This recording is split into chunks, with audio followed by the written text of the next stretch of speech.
The alternative Digitalk. Real issues, real talk.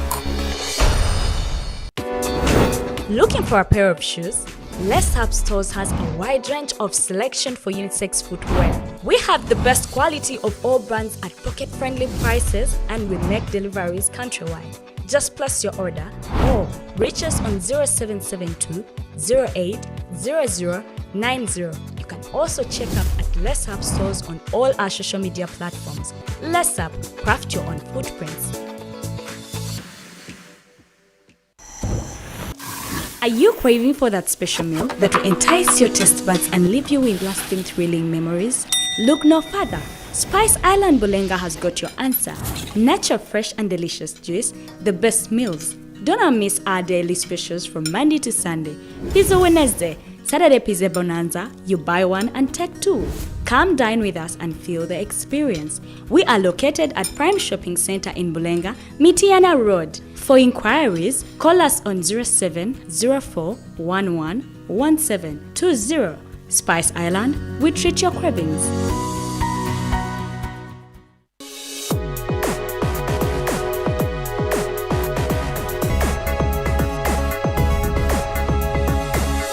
The alternative Digitalk. Real issues, real talk.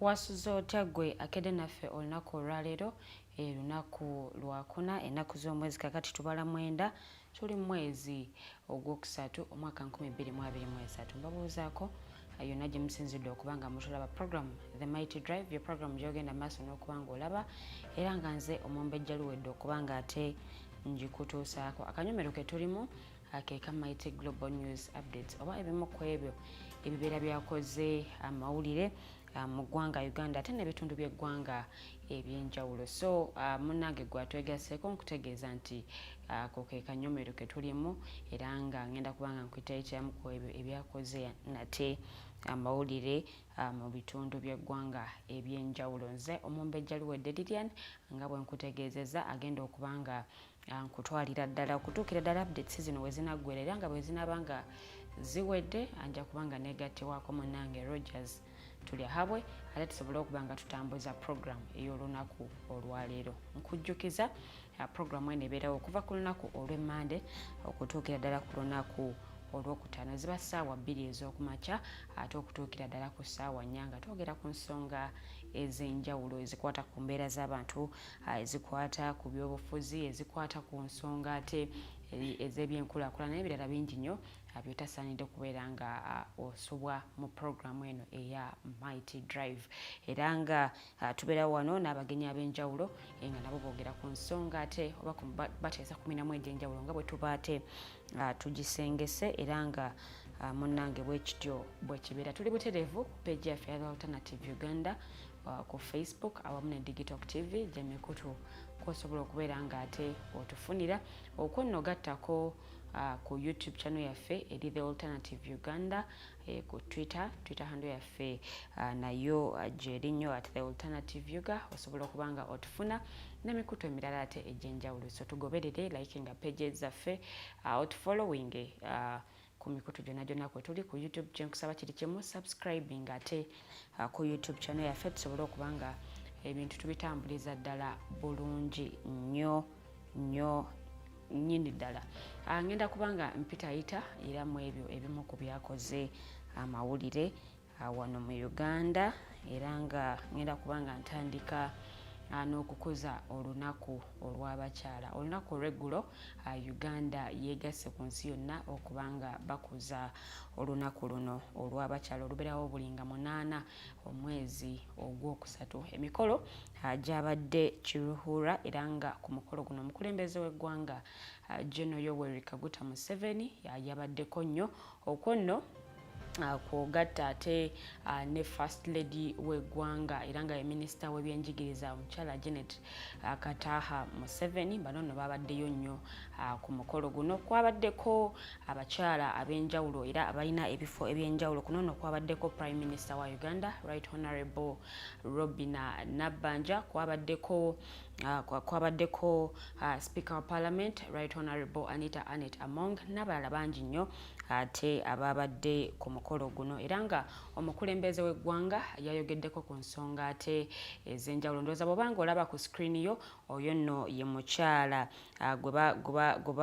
omukulembeze w'eggwanga gwe yayogeddeko nate olunaku olw'eggulo. Omukyala yeenyigidde nnyo mu nsonga y'ebyobulimi era ng'olabira ddala nga ekintu kitambuliza ddala bulungi nnyo. Era omukulembeze w'eggwanga yasabye abakyala okubanga beetabira ddala mu nkulakulana y'amaka.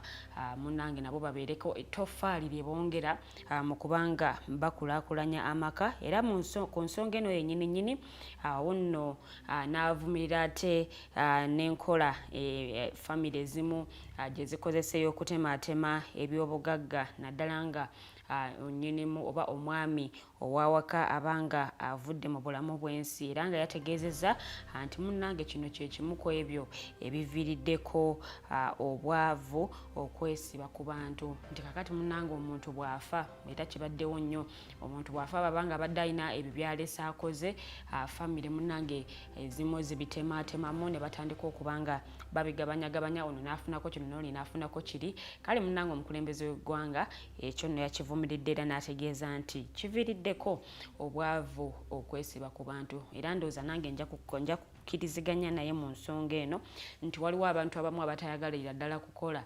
Kakati bwe balaba nga munnaabwe oba wabanga wa luganda lwabwe oba bw'abanga taata waabwe avudde mu bulamu bw'ensi nga bo enteekateeka yokka gye balina kuba nti bagabana ku by'obugagga ate nga bo tebeekoledde byabwe wabula okugabana ku ebyo ebyoyo munnaabwe by'abeera alese ate nga avudde mu bulamu bw'ensi. Kakati omukulembeze ye munnange ekyo yakivumiridde nnyo era nga ye yategeezezza nti ekyo kyekimu kobiretedde obwavu ate okwesiba ku bantu. Yayogedde ku nsonga ez'enjawulo nnyingi nnyo era nga bw'olabye ku screen yo nga bakuterawo omukyala oyo omukyala omulimi ow'amaanyi munnange ezo ze zimu ku nsonga ze yakoonyeeko okusaba abakyala ate okwenyigira ennyo mu by'obulimi awamu ate n'okubanga batumbula ensonga eyo because Uganda backbone yaffe eri nnyo ku agriculture. So bwe kibanga abantu ab'enjawulo bakyenyigiddemu kale munnange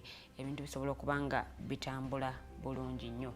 Kakati neryo eggulire ngenda kubanga ndikomyako kaawo ate nti nettene nzireko ku ggulire eddala abakyala ab'enjawulo mu kibiina ekya National Unity Platform olunaku olw'eggulo bavuddeyo ne beekalakaasa nga bawakanya ebikolwa ebyokutulugunya abantu awamu ate n'okuwamba abalala era nga muno mulimu munnange nti n'abaami baabwe abo nno abakyala olunaku olw'eggulo bo bwe batwe balaze obutali mu mativu bwabwe ku lunaku luno lwennyini olw'abakyala nga munnange nga beekalakaasa. Abakyala bano baviira ddala mu kibiina ekya National Unity Platform era nga okwekalakaasa kuno munnange kwo bakuteereddemu ddala amaanyi era nga beesibye enjegere nga balaga munnange obutali bumativu awamu n'okukwata ate ebipande ebiraga munnange obutali bumativu bwabwe ku nsonga y'ekiwamba bantu ekigendera ddala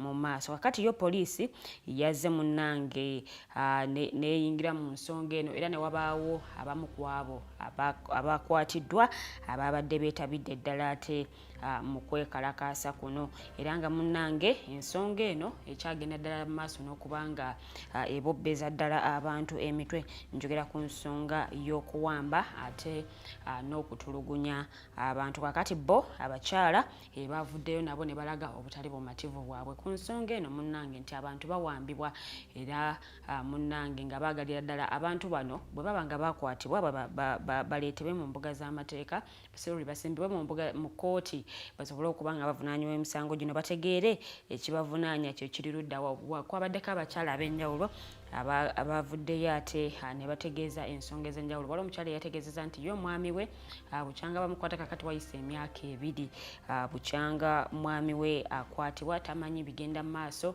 Yeetaaga ate naye okubanga ayambewako oluvannyuma lw'okuba nti yali breadwinner oba yali ateeka omugaate ku mmeeza. Munnange oyo nno yakwatibwa. Kakati eryo lyeggulire eriva esayidi eyo mu kibiina ekya National Unity Platform. Munnange ebyo embeera bwekyo ate bweyimiridde. Neeyongeddeyo still tukyali nno ku kukuza lunaku lw'abakyala era nga ebyo byenkutegeezezza ebyavudde mu National Unity Platform. Munnange ekikolwa ekyo kyakoleddwa olunaku olw'eggulo. So kakati awo nawo ngenda kubanga nsimba wakati neeyongereyo ate ku nsonga endala eya Ssaabalabirizi w'ekkanisa ya Uganda Dr. Dr. Stephen Samuel Kazimba Mugalu. Munnange ono nno ate naye yategeezezza nti ayagala nnyo abakyala bongerwa amaanyi bwe kituuka mu kukozesa tekinologiya era nga kino kyakubayambako ate okutumbula omulembe era nga munnange bano tebajja kubanga balekebwa emabega. Kakati ono naye yabadde yeegatiddwako abakulu oba abaami ab'enjawulo abakulembeze ab'enjawulo okuva still mu kkanisa ya Uganda mu kukuza olunaku olw'abakyala era ng'ono yeetabye ne mu kufumba ekijjulo munnange eky'amaanyi era yavuddeyo kale n'avumirira ekikolwa ky'abantu abamu abakozesa emikutu gino gye mugatta abantu oba abakozesa internet okubanga bavoola abakyala era naye n'akivumira. N'ayongera n'avumirira n'ekikolwa ekyokuba nti abaami abamu abalina ebifo eby'enjawulo munnange bakozesa bubi ebifo byabwe okuba nti abakyala baba bagenzeeyo okusaba emirimu ate no munnange baba baagala ate babaweereko n'ensonga endala oba kyeyategeezezza nti bano nno bakozesa ebifo byabwe okubanga bakabasanya abakyala olwo nno balyoke babeere nga babawa emirimu. Kakati ekyo yakivumiridde era n'ategeeza nti munnange kikolwa kikyamu nnyo. Bino byonna byabadde ku mukolo ogw'okuza olunaku lw'abakyala ogwabadde ku kitebe ky'ekkanisa ya Uganda era nga yuno yakulembeddemu abasumba abalala bonna okubanga bafumbira abakyala munnange ku lunaku lwabwe. Kakati munnange abaami ababaddeko ebintu eby'enjawulo bye bakola ku lunaku lw'abakyala olwabaddewo eggulo munnange mwebale nnyo mwebale ddala kye mwakoze kyamaanyi nnyo. Waliwo abamu abatunye ebirabo abaweereza message ffe wano batuyyeemu ka breakfast. Omukulu Rogers Tulyahabwe yatukoze kale obulungi obutagambika n'abalala b'enjawulo abatukoze obulungi obutagambika olunaku olw'eggulo. Bannange mwebale nnyo abaweereza messages. Ekyo nakyo tukibeebaliza nga mwebaza obanga mwebaza abakyala munnange abababeeredde ab'enjawulo ku lunaku luno lwennyini olw'abakyala. Ngenda kubanga ate eryeggulire ly'okukuza olunaku lw'abakyala ndivaakoko neeyongereyo kaakati ate mu nsonga endala nayo gye ngenda okubanga mbategeeza era nga eno y'ensonga y'omubaka ow'ebugiri Honorable Asuman Basalirwa yalaza munnange okutya nti ebbago ly'etteeka erirwanyisa ebisiyaga Parliament lye yamutuma munnange liyinza obutayita olw'ensonga nti ministry y'ebyensimbi munnange baakamutemye nti tebayinza kubanga tebayinza kubanga bayisa etteeka lino nti singa baliyisa munnange obuyambi obuva mu nsi ez'ebweru bwandikendeera era nga munnange ensonga gye bamuwadde kakati ye neyeeraliikirira nti mu nsi zino ba mawanga gano ag'ebweru ensonga eno etwalibwa ddala nga ensonga ey'eddembe ly'obuntu nti munnange bwe banaabanga baliyisizza eribbago ne lifuukira ddala etteeka erijjuvu kati nno munnange biyinza obutabatambulira bulungi bwe kituuka ku buyambi obuva ate mu mawanga ag'ebweru oba mu nsi ez'ebweru. Munnange nkutegeeza nti ng'eggwanga Uganda tufuna obuyambi okuva ate mu mawanga ag'enjawulo. Kakati ate amawanga gano ge gamu agavayo okuba nti gakkiriza same-sex marriage. Same-sex marriage ntegeeza ku nsonga y'okuba nti omwami asobola okuwasa omwami ate nga n'omukyala asobola okufumbirwa mukyala munne oba okuwasa mukyala munne. Ate nga wano mu Uganda omukulembeze w'eggwanga avuddeyo nnyo n'ayogerako ati ng'omusezi agula essowaani nti munnange bo tebagenda kubanga bakkiriza ebikolwa bino wano mu ggwanga erya Uganda. Kakati ensonga neeyo bwetyo nayo bweyimirire naye ng'ate ye Speaker wa Parliament Right Honourable Anita Anet Among yategeezezza nti munnange ebbago lino ligenda kubanga litabulingibwa mu Parliament bongere okubanga balyekenneenya era nga lirina okuyisibwa okufuuka etteeka oba ki munnange lino nno lirina okubanga liyisibwa. Kakati etteeka lino ku bisiyaga lyali lyayisibwako dda era nga waliwo abakulu abamu abavaayo ne baliwakanya. Kale munnange ensonga eno esooka ebeera bwetu. Kakati lino lyagala kubanga likomezebwawo mu Parliament kwongera ate okulyekenneenya kakati lifuukire ddala etteeka erijjuvu eri abantu ate abasangiddwa nga beenyigidde mu muze guno ogw'ebisiyaga. Ensonga eno nno ebadde eyogerwako nnyo wano mu ggwanga Uganda ng'abantu ab'enjawulo bagenda mu maaso n'okuba nga bagikubaganyako ebirowoozo era nga bannayuganda bangi nnyo baali balindiridde Parliament yo ku nsonga eno egenda kwogera ki nga baagala balabire ddala ababaka baabwe ku nsonga eno bagenda kubanga boogera ki era nga Honourable Asuman Basalirwa yavuddeyo naye era n'ategeeza nti ababaka abamu ate nabo bamunenyezza okwesiba ku tteeka lino okuba nti balina famire zaabwe ate mu nsi eziwagira ebikolwa bino era nga munnange kyandibaviirako okubanga bafiirwa visa zaabwe bwe kinaabeera nga etteeka lino lireeteddwa ate mu Parliament oba liyisiddwa ddala okufuukira ddala etteeka erijjuvu. Ensonga eyo nayo bwetyo bweyimiridde. Kakati twebuuza Uganda egenda kusalawo ki bwe kituuka mu nsonga eno. Waliwo amawanga ag'enjawulo of course ago agakyakalambidde nga gagamba nti munnange okuyisa etteeka lino kiba kikontana ate n'obuwangwa bwabwe. Kakati Uganda naffe twetaaga tumanye waabwe tuyimiridde mu nsonga eno because nze mu kulaba okwange ensonga eno oba etteeka lino bwe linaaba nga lireeteddwa kijja kubanga kikendeeza ku bikolwa nga bino naye ate mu bantu abalala oba mu bantu ab'enjawulo munnange bo bakkiririza ate mu bisiyaga era nga bo bakkiriza okubanga abantu ab'ekikulu ekimu munnange basobola okubanga beewasa. Ensonga eno naye bwetu bweyimiridde ensonga mpanvu nnyo sisobodde kubanga ngigendera ddala munda oba ngiyingirira ddala munda oba ngenda deep mu nsonga eno okubanga nkunnyonnyolera ddala ebisingawo ku ebyo olwakadde. Kale eyo ngenda kubanga ate nviirayo ddala.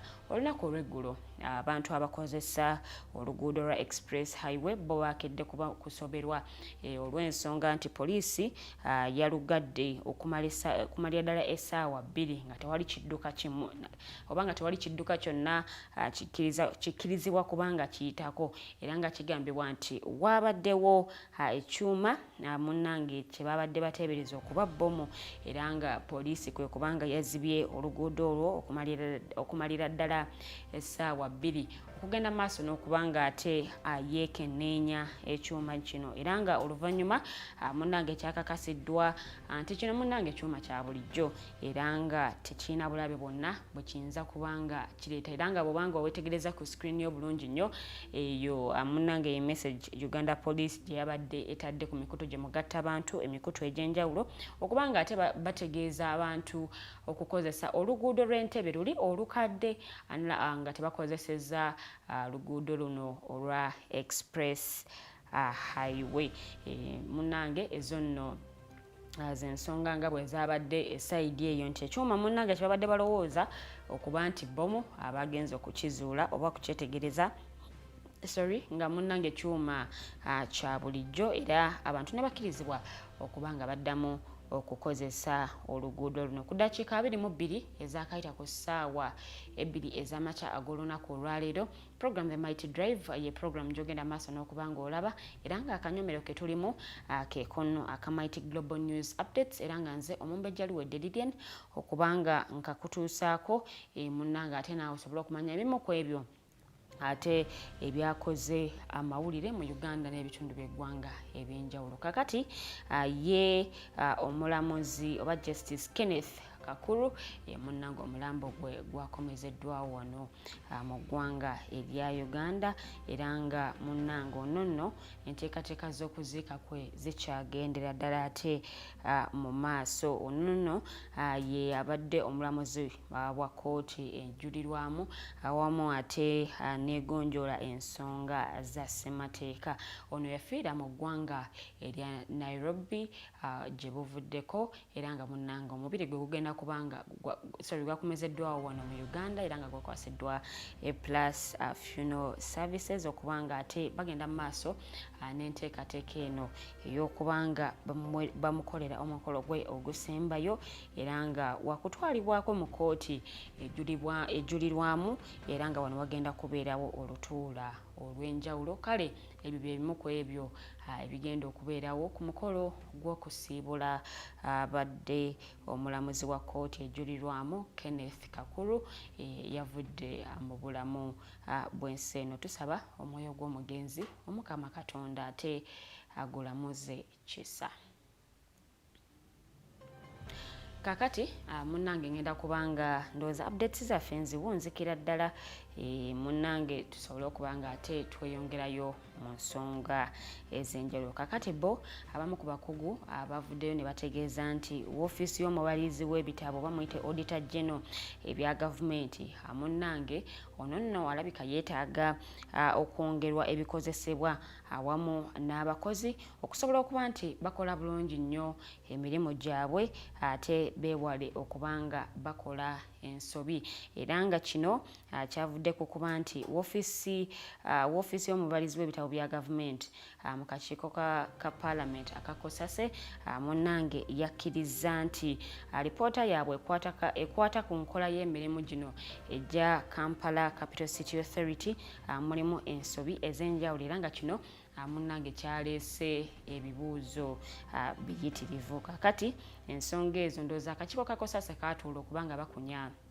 ate abakulu okuva mu kitongole kino ekya KCCA ku nsonga ate ez'enjawulo ku ngeri gye bakolamu emirimu gyabwe n'engeri gye basaasaanyaamu ensimbi. Kakati bo abamu ku bakugu ne bavaayo ne bategeeza nti munnange ofiisi oba yafeesi y'omubalizi w'ebitabo bya gavumenti oba muyite Auditor General ono nno yeetaagira ddala okwongerwa ebikozesebwa ako n'abakozi okusobola okuba nti munnange emirimu gye gikolebwa ddala bulungi nnyo okubanga ate beewala okukola ensobi. Kakati ebyo nno bwe binaaba nga bitambudde tujja kubanga twongera okubibatuusaako nga bwe binaaba bitambudde. Mighty Global News Updates ngenda kubanga ate nzikomyako wano ku ddakiika 26 ezakayita ku ssaawa 2 ez'amakya g'olunaku olwaleero. Nze Omumbejja Luwedde Lilian era nga tugenda kugenda mu kuwummulamu katono nnyo. Bwe tukomawo ngenda kubanga negattibwako munnange Rogers Tulyahabwe tusobole okubanga tukutuusaako programu eno okutuukira ddala ate ku ssaawa 4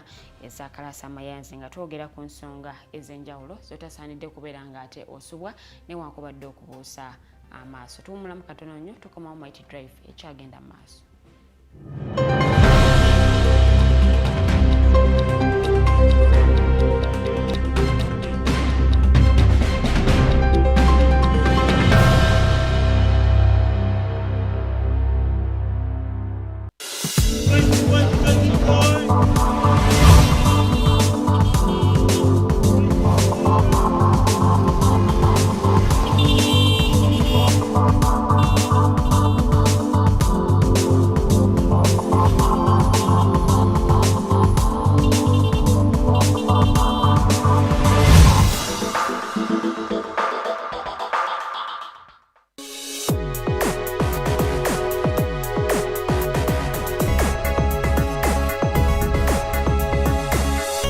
alternative Digitalk. Real issues, real talk. Are you craving for that special meal that will entice your taste buds and leave you with lasting thrilling memories? Look no further. Spice Island Bulenga has got your answer. Natural, fresh and delicious juice, the best meals. Don't miss our daily specials from Monday to Sunday. Pizza Wednesday, Saturday Pizza Bonanza, you buy one and take two. Come dine with us and feel the experience. We are located at Prime Shopping Center in Bulenga, Mitiana Road. For inquiries, call us on 0704111720. Spice Island, we treat your cravings. Looking for a pair of shoes? Les Hub Stores has a wide range of selection for unisex footwear. We have the best quality of all brands at pocket-friendly prices and we make deliveries countrywide. Just place your order or reach us on 0772 080090. You can also check up at Les Hub Stores on all our social media platforms. Les Hub, craft your own footprints.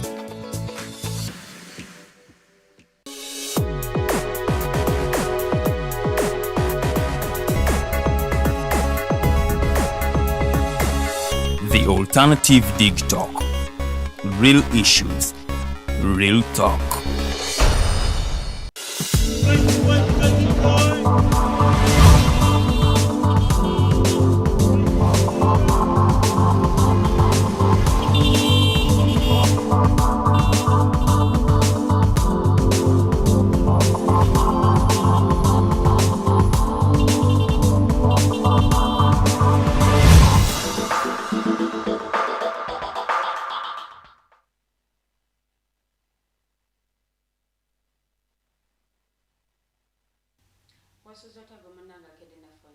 Your program The Mighty Drive, your program jogenda maaso n'okubanga olaba.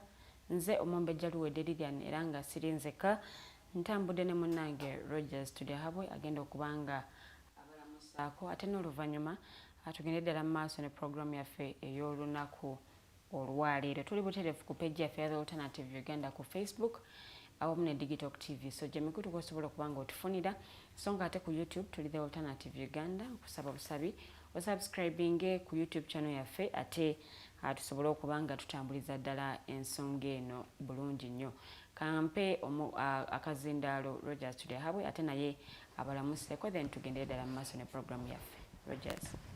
A very, very good morning, ladies and gentlemen. My name is Rogers Tulyahabwe, as she has said, and it's a very good and great privilege to be here today in a discussion with Princess Lilian Luwedde on some of the issues that are going on around us. But as it is practice today, I am the carrier of the message of the day. I don't know if you have one, but I have my own. It's okay. I have my own, which I want to read in verbatim. It says, "It is only when we take chances when our lives improve. The initial and the most difficult risk that we need to take is to become honest." So I think becoming honest is also a part of taking the chances that whatever you're going to be doing, you're honest with yourself.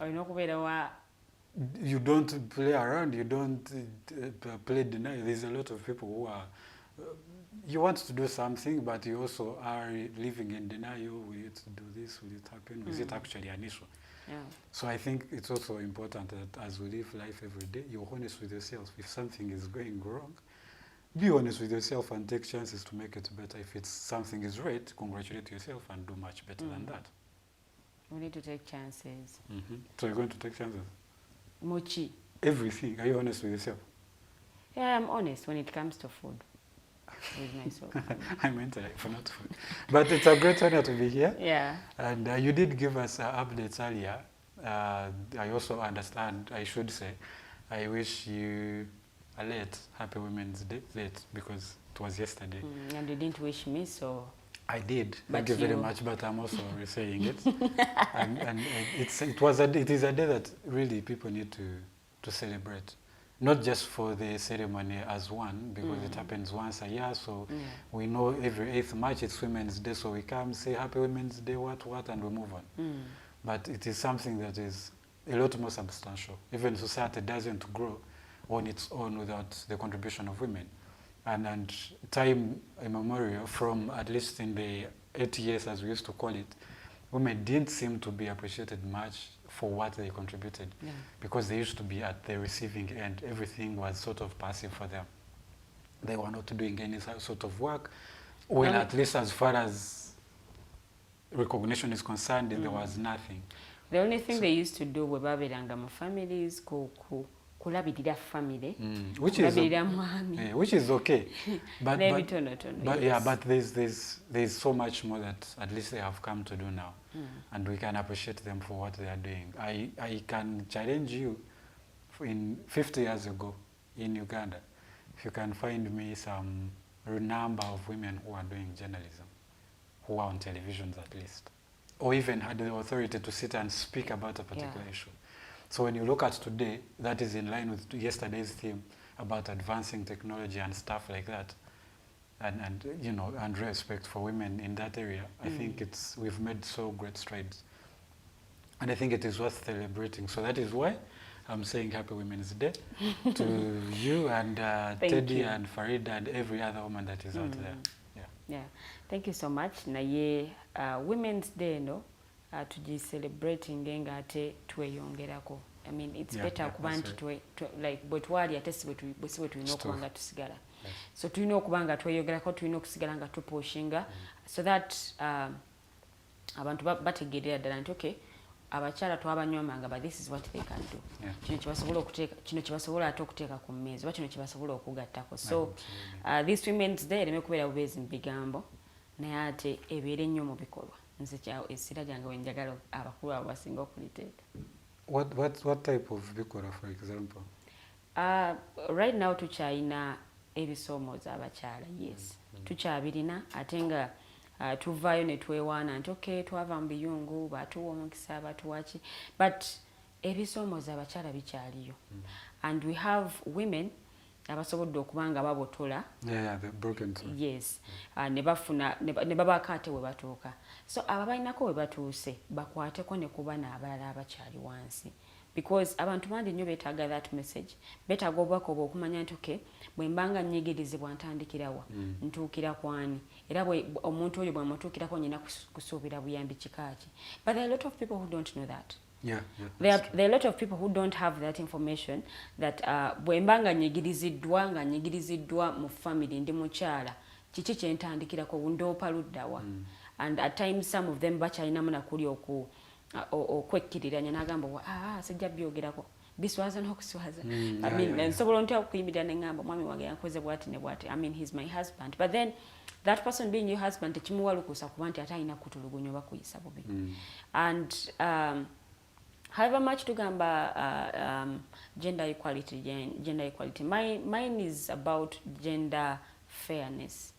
Nti gwe nga bwo treating omwana omulenzi n'omutwala ku ssomero, at least kyali badde fair n'omuwala naye n'agenda ku ssomero, because I've come to realize that it's hard okubeera equal, a man and a woman to be equal. I think that is okay. I don't want to say it is impossible, but it is far-fetched.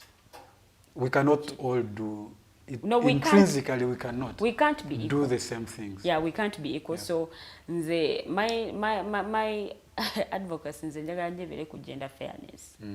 Nti engeri gy'otreatingamu omwami oba omwana omulenzi, at least n'omuwala mutreating fairly okutuuka ku ngeri gy'otreatinzemu omulenzi. Kireme kubeera nti ate ono omutreatingidde like omuwadde buli kimu kyeyeetaaga ate ng'omuwala tomuwadde.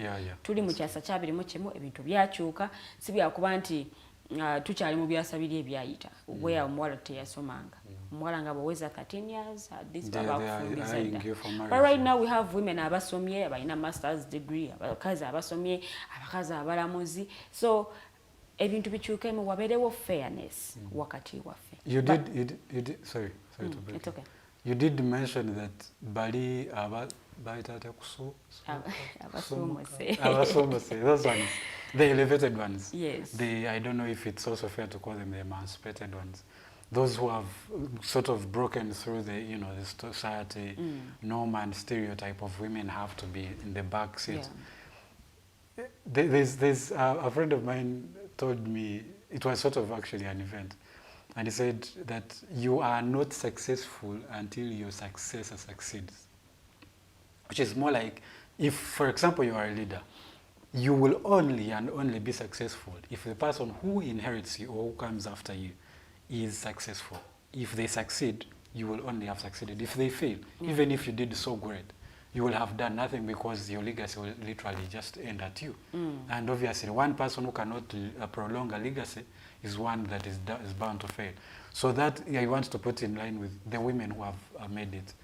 They have probably penetrated, they are in international forums, they will be speaking here and there, they will give advice, they will even be listened to. They will be given attention. But the problem is, most of them, it is about them as individuals. Yeah. That if someone is going to, for example, even as they were celebrating the International Women's Day yesterday, most of them were really them representing. And every time it is them representing. It is only them who understand the issues of the women. It is only them who know this and that. And the people they seem to be representing have literally nothing to do about it. Yeah. And they are living the lives that these ones came from. So until these ones they're advocating for come to the forums that access those same forums, that their lives sort of seem to change, and not just from the words from this one person, will they only have achieved that. So I think for the whole gender fairness to also happen, especially spearheaded by women who have sort of broken through, it has to move. It's a bottom, no, not a bottom up bottom sort of. It's up down sort of thing. That if this one has come through, they have to pull all of these others. Okay. Otherwise, it is useless. Yeah. You'll have the Winnie Byanyumas, you'll have a lot of those, the Kajinas, and this one,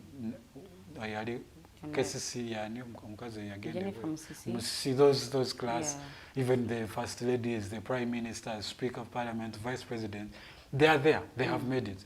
But how is it penetrated? Does it reflect in the common lives of women? Yeah. If we have a market that is here and there, the women are being chased from markets day and night. Do they come out and represent them? Or does it stop at me being the vice president or the speaker? That is the end of it. That it matters and ends at that. Yeah. So it doesn't make any sense. Well, it has helped them as individuals. They will probably transform their families, but it will not reflect in the gender of women and girls. It does not influence how many girls go to school. It does not influence the way men perceive the role of women in society. So until these ones who are emancipated who have the spaces speak out and represent the others, more than just the scale of speaking as individuals, but also holding hands with these ones as they speak. That divide, yes. That divide, yeah. Because so right now, by the way, already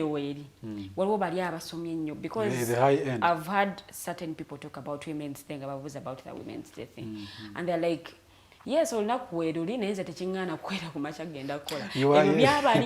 gave a story of some lady they asked, and she said in the same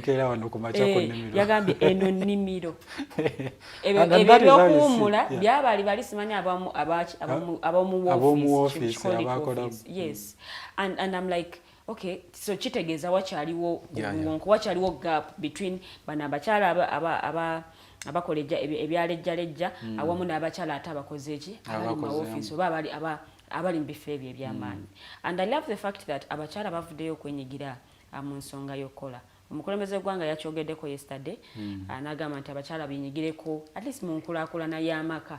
I love the fact that abakyala abamu bavuddeyo kubanga bakikola, era nze mbaweera ddala ekitiibwa eky'amaanyi olw'ekyo kyebavuddeyo kubanga bakola, okulaga nti okay, omulembe gukyuse, omukyalo okola kisigalira ddala nga kintu ky'amaanyi, because bw'olaba ku screen yo omukyalo oyo gwe bakuteereddeko, I mean, she's a woman. Yeah. Okiraba, she's a woman, era akoledde ddala ebintu eby'amaanyi, okiraba, and ebimu byakoze asinzeeko ne ku baami, okiraba. But so that means naffe abakyala we can do something. I mean, tusobola okubeera we can make a difference. Yeah, you can be Uganda.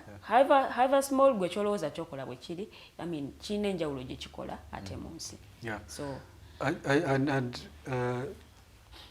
want to just carry on with that one also. I come from the cattle corridor. I come from the cattle corridor. Okay. And yesterday's celebrations were in the cattle corridor. But so I want to tell you about the system, let me just call it that. what was the role and the space of woman in the family and society as a whole. Literally, in our spaces, as obviously we come from, as much as we come from the same communities, we have different sort of values and stuff. First of all, school wasn't that of an issue, even for the men, both genders. But even for the woman, it was much worse. That literally, even stepping there was, it's just a waste of time. Why are you doing that? At probably 12, someone is going to be eyeing you. Some of them, they would book when they were like 10. By the time you are 14, you are literally married off when you're 10. They only wait for you to grow up, and then they'll give you out. Wow. That is how things used to be. That is how worse it was. But now, a lot of things have really changed. A lot of things. That children will go to school, both genders, and even if they don't finish, there are chances they will probably give priority to the boy child. Never gamba anti a joke so mama university. But at least even a girl can, even if they push up to at least senior 6 or senior 4, that is reasonable enough, and that is not leaving them entirely at the back seat. So it was so much for me. I tried to read through the speech of the president. Well, his was mostly about poverty and all that stuff, but he also recognized that in the commercial farming that happens in the cattle corridor, subsistence, some of them, the woman has also a role to play. And so there has to be respect for that. But more than that, there should be elevation of their roles to more than just the housewives that is common for us. In central systems and Kampala and all that, you will say, you'll feel like, okay, woman is not exactly a housewife maybe, but they have like a market stall, something. Even if they are emancipated, they have something else they can be doing. In ours, even if they come from a rich family, even if they have very much money, the moment you are married, you are a woman. And you sit home, there's no discussion. Now, boy, in our dreams, even if you are like the national youth chairperson in school, and you get married like this, your space is in the house. Wow. It is the end of it. It is the end of it. Yeah. So, but now things are sort of changing with the education that is happening here and there.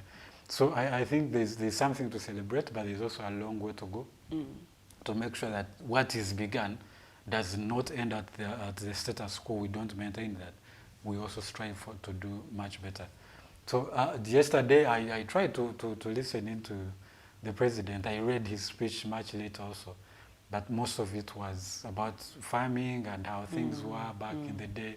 And then obviously most of it was given to the successes of NRM as a party, that is up to him.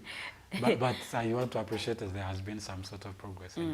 And also to add on that, however much effort to take molding abakyala into better versions, into better people, efforts endala nazo zitekebwa kukutereza abaami, because however much baterezeza abakyala bavuddeyo bakoze everything, there are men out there abakyalinamu endowooza eyeyo. Very many of them. Yes, abakyalinamu endowooza eryeyedda. So amaanyi nga babagatadde mu kuyamba mu kubuilding omukyala, mu kubuilding omwana omuwala, n'amaanyi agira bagateeke mu kubuilding omwami. And also abakyala okuba nti tuvuddeyo okubaako ebintu ebimu bye tukyusa tekitegeeza kuba nti ate tulina kuwaganyala. Because kuwaganyala like okubanga tetukyagambwako. That's right. Yes. So abakyala newankubadde nti tuvuddeyo ate tetulina kuwaganyala buwaganyazi, because there is a concept abantu abamu gye bataddemu in their minds about that concept, the feminism concept. Abantu abamu bagitadde mu bwongo bwabwe naye nga tebagitegeera, tebamanyi butya bw'erina kukola. Ochiraba. So being a feminist doesn't mean nti olina kuvuma and disrespecting men. I mean, tutusabira mu society feka bakyala. We are in a society nga mulimu abakyala n'abaami. So there has to be respect eri bakyala bano, and then respect to the other gender as well. So ebintu ebimu newankubadde twagala nnyo okukoppa ate tukoppe bulungi. Tukoppe ebirungi ebirimu ebibitu byesonyiwe. But the problem is tukoppa bibi okusinga ebirungi. Some part of, you see, I respect democracy. But I also think there should be some level of dictatorship in everything. Really? Yes, let me tell you why. The reason why we have the problems of homosexuality today, I am a Christian, so I don't want to feel like I am neutral. I am against homosexuality straight up. I have no apologies for that. The problem why we have that is because people have felt they need to liberalize everything. So much so that nature itself should be corrupted in the sense of liberalism, and you want to feel like everyone is at liberty to do whatever they please. Yeah. Which intrinsic, I don't care if someone really wants to do whatever they want. My problem is wanting to make it general, that anyone, or you can, seduce another person and say, look, this is okay. And obviously this begins with people who are fragile. Osango Mkazinga probably have had issues with their families, which happen, every family has issues. But they have had issues with their husbands probably. And another person takes advantage of that and says, you can even do without a man. What are you doing? Or another one says, probably a man, they have been heartbroken, whatever. And another one says, look, you can even do without a woman. It's not, life is not about women. Yes. Which as individual, if someone decides to do it themselves, that's up to them. My problem is everyone wanting to throw it all over. And I was seeing you are giving updates about the parliament and anti-homosexuality bill that Honorable Vasari was fronting. And I want to also applaud the speaker among Anita for saying that it must pass by at all costs. Yes, I respect her. It's not common. I have a lot of disagreements with how she does things, but this one I am with her. I respect the decision she has made. And the deputy speaker was also straight on that. Yes. He said, look, our society stands like this, and we cannot bend. And I mean, look at until then we still have MPs who are like, okay, we have families, monsezo. So bwemuna ise teka lino abantu bafeedi banabeera batya. Secondly, bwemuna ise teka lino fenga fe banadamu tuwa visa zigenda yokulaba abantu bafe banabali. So those are the issues these MPs are fronting okubanti ebago lino terikomezebwa mu parliament. Our worries are on visas. Yes, while our children decide to. That is what people are looking at. Anti kati abantu abamu bote basobola kulengerera wala. Abantu balabira wala. Kati oli akugamba nze wayo okuŋŋaana okugenda mwami munnange ekintu tukireke era bamugambira mugalu lwaki obyesibye. How selfish can we be? Lwaki obyesibyeko. But I loved how the speaker stated this thing of the anti-gay bill and all that. Nagamba nti bino ebintu tebigenda kuba byakuwandika mbu kapapula mbu nze nzikirizaamu for yes or no. You must, the world has to see. Omukono gwo, so we know where you stand. Nze nganze ngamba yes or no. Katinga mutogikwatako. Togikwatako ndoza bali mu yes, abakiriza n'abatakiriza yes. So nabino bwe bigenda okubeera. Yes, nzikiriza lirifuuka nti ndosikiriza lifuuka etteeka. And I love that. Tumanye abantu bamanye ababaka baabwe be balonda. Omanye omubaka wo bw'atuuka mu parliament ensonga ki yajagala okuteesaako era agwa side ki. Because kati tetunnamanya babaka baffe bamiridde wa mu nsonga nga zino. Tulabako bamu n'abamu of course abavaayo okukivumirira naye wali bwe banaatuuka ku floor ya parliament onoosigala oli ku ekyo ky'ovumirira n'ogamba nti okay kati nnyimiridde busimba alala ngambye nedda kino kyendiko. So speaker bw'abanga yakirese bw'ate kikolebwe bwe kityo nze nange nkiwagidde. They have, most of them cited the financial implications. Basari was saying yesterday that he was actually, I think the bill was supposed to go for the first reading. On Tuesday. It was Tuesday. Yes. Okay. And then they said, obviously, I think the process is that for him to be able, for the readings to begin, there should be a certificate of financial implications of the bill, which only is supposed to be given by the Ministry of Finance. Now, apparently, the time that they were supposed to do the first reading, the Ministry of Finance had not issued the certificate of that financial implications. But some people have given this discussion of, look, most of the things we are funded by the West, which I understand, I agree. But we cannot, you see, he who pays the piper calls the tune. But the more you also dust the tune, the more the piper also controls you, the one who pays. Exactly. And when will that end? Yeah. When will that end? So I think it's also, we need to be at a place where we come to a table and say, look, we understand that you're funding us and we appreciate your funds for that matter. But these are also our positions. These are our grants. We do this we do this, we don't do this, we don't do that. As much, their societies have things we do not do. But we do not come out and feel like we need to impose our beliefs, our societal norms on theirs. Because we are in different worlds. They have things they believe in, we have things we believe in. So you cannot say that we believe in this, so you must also believe in. Yeah, we respect that they believe whatever they believe, but we also believe that I feel that they should respect. Ensonga y'obuyambi kyekimu nga yeringa tool gye bakozesa okuba nti bana abalala bwe tuba nga ffe tubawa obuyambi ffe tulina okuba nga tubabagira amateeka ge mulina okutambulirako ffe tulina okuba nga tubakolera kino bwe kitebe kye mulina okutambulirako so okuba nti batuwa obuyambi kyekimu ye tool gye bakozeseza okuba nti munnange batukakako bino ebintu ebimu bye tutakkiriza. Maybe it's also an opportunity for us to get out of our shell, to stop being beggars. Because does that even happen? It is a sacrifice that we have to make. Can that happen? Because I think it can happen, but here is how it happens. With the people that we are, with the people that we elected. That's a thing. Now that is what has to change.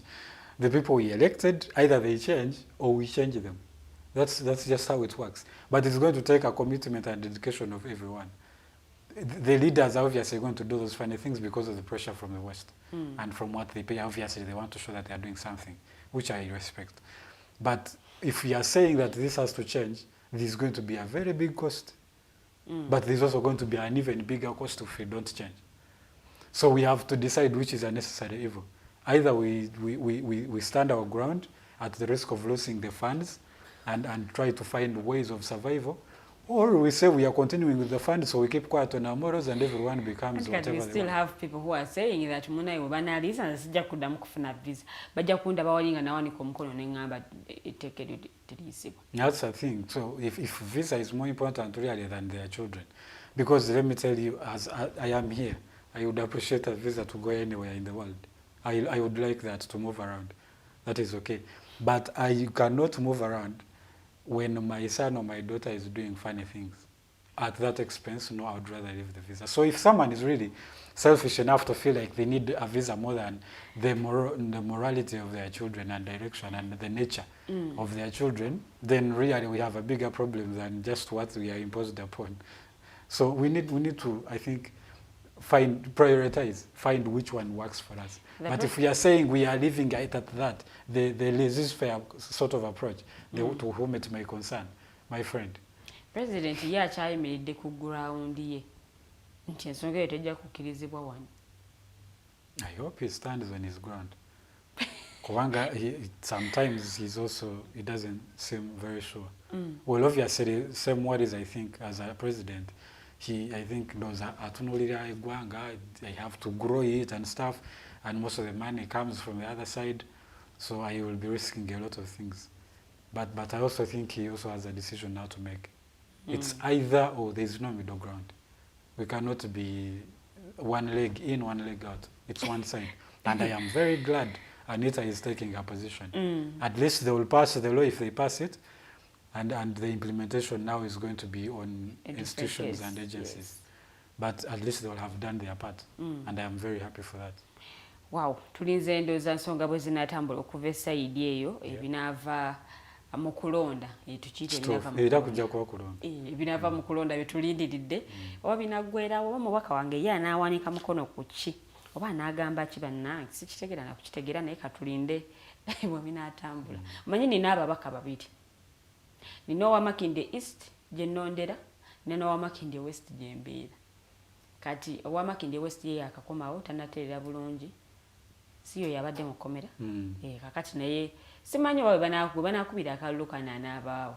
Naye owa Makindye East ye mu parliament alina okubanga they have to decide either way. Yeah. Whether they have been in prison or not.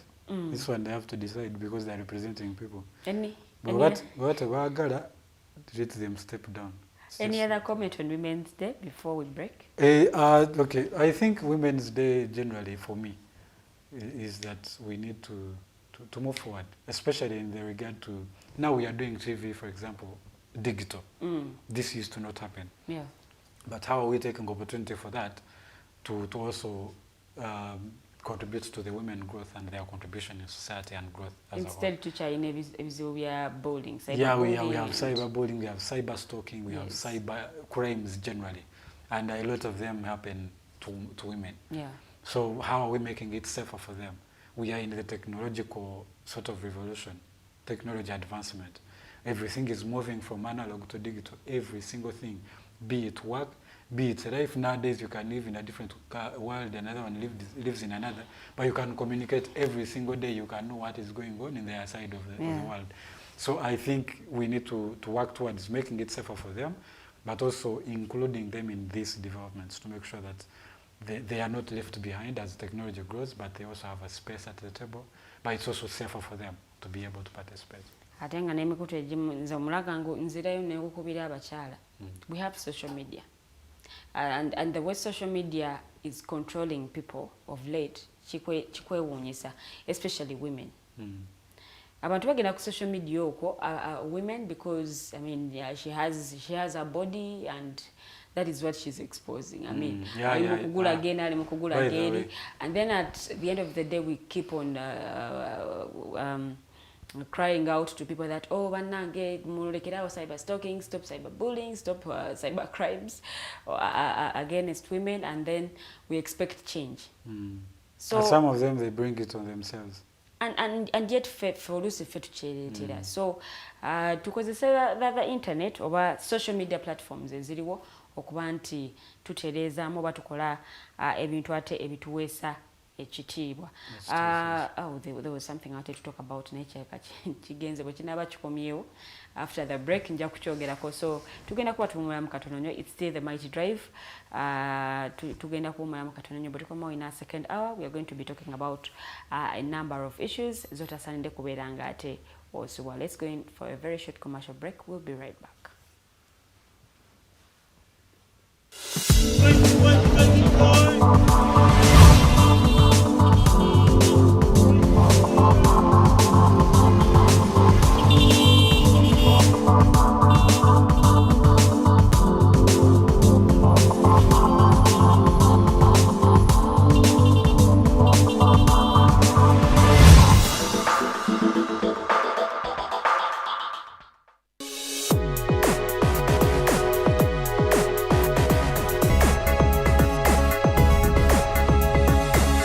The Alternative Digitalk. Real issues, real talk. Looking for a pair of shoes? Less Up Stores has a wide range of selection for unisex footwear. We have the best quality of all brands at pocket-friendly prices, and we make deliveries countrywide. Just place your order or reach us on 0772 08 0090. You can also check up at Less Up Stores on all our social media platforms. Less Up, craft your own footprints. Are you craving for that special meal that will entice your taste buds and leave you with lasting thrilling memories? Look no further. Spice Island Bulenga has got your answer. Natural, fresh and delicious juice, the best meals. Don't miss our daily specials from Monday to Sunday. Pizza Wednesday, Saturday Pizza Bonanza, you buy one and take two. Come dine with us and feel the experience. We are located at Prime Shopping Center in Bulenga, Mitiana Road. For inquiries, call us on 0704111720. Spice Island, we treat your cravings.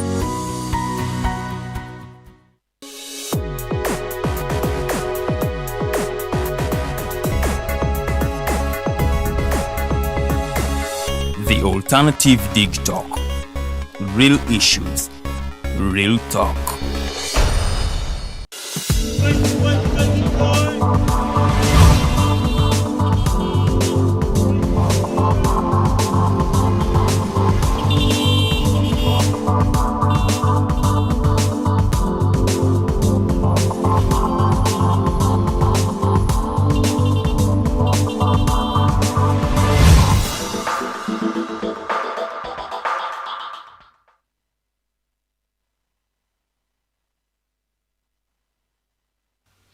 Welcome back from that short commercial break. It's still the Mighty Drive. I am Princess Luwedde Lilian, and in the studios I'm with Rogers Tulyahabwe, and we're diving into different issues that are making news on in Uganda today. Sorry, not on Uganda, it's in Uganda today. Oluzungu bwendogera mpulira nga ebigambo ebimu bibula, but let me kangendeko obutereevu mu Luganda kambategeeze tuli live ku social media platforms zaffe, that is the Alternative Uganda and Digitalk TV on Facebook. Is the platforms zesobola okubanga ate otufunirako ate nga ku YouTube tuli the Alternative Uganda, so kyenkusaba kyokka genda subscribing ku YouTube channel yaffe ate tusobola okubanga tutambulira ddala bulungi, bintu bikutambulira bulungi side nga The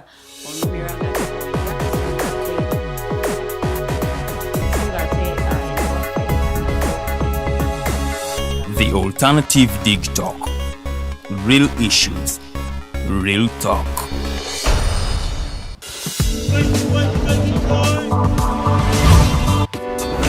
Looking for a pair of shoes?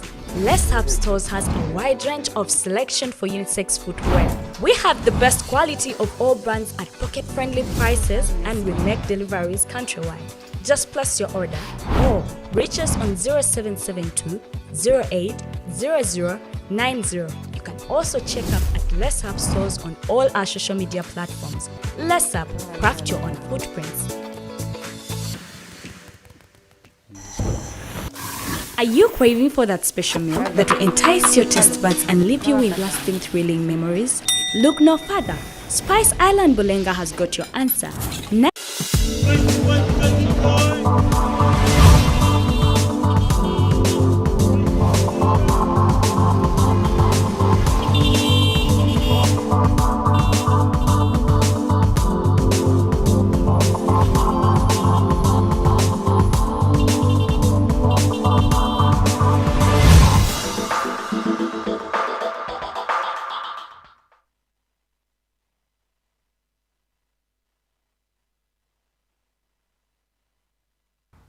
Sorry, twetondolwa akakabadde kayiseemu munnange ebyuma bigize ne byekwatamuko katono, but tukyagenda maaso program The Mighty Drive gyogenda maaso n'okubanga olaba era nga nze Omumbejja Luwedde mu studios awamu ne munnange Rogers Tulyahabwe bwe tugenda maaso n'okubanga tuyitaayita ate mu nsonga ez'enjawulo nga bwe zitambula mu Uganda awamu n'ebitundu by'eggwanga ebyenjawulo. Essaawa yaffe esoose tugiwunzise, kale kakati tuli mu ssaawa yaffe ey'okubiri era nga eddakiika ziri 5 zezaakayita ku ssaawa 3 ez'amakya g'olunaku olwaleero. Nkujjukiza gwe munnange akyali ewaka akyebase, genda obe nga ate onoonya ekigulira amagala eddiba, egenda onoonye ku ssente ate naawe obulamu busobole okuba nga bukutambulira bulungi, ebintu osobole okuba nga obinyumirwa nno, obwavu munnaye bubi nnyo.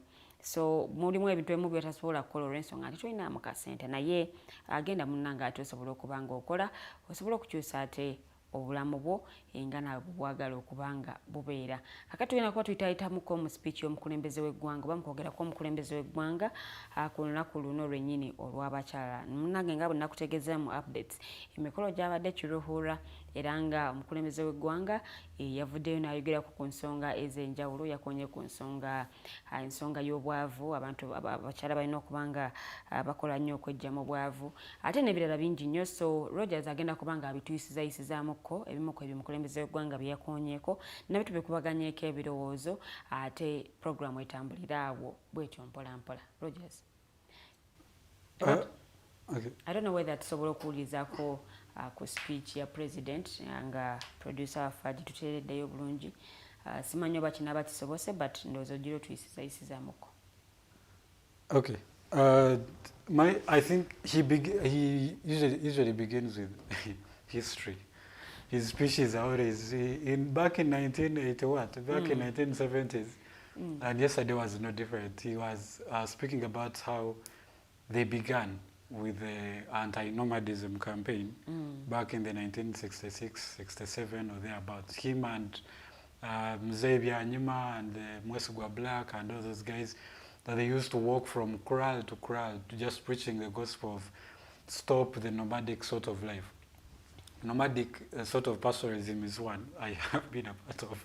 You literally are always in constant move for looking for pasture and water. Yeah. Every time there is no pasture enough where you live, you shift to another place that has a relatively better. And every time there is no water, you have to shift. And especially the discussion of water we used to when we were growing up. There was a river, but the river was very far.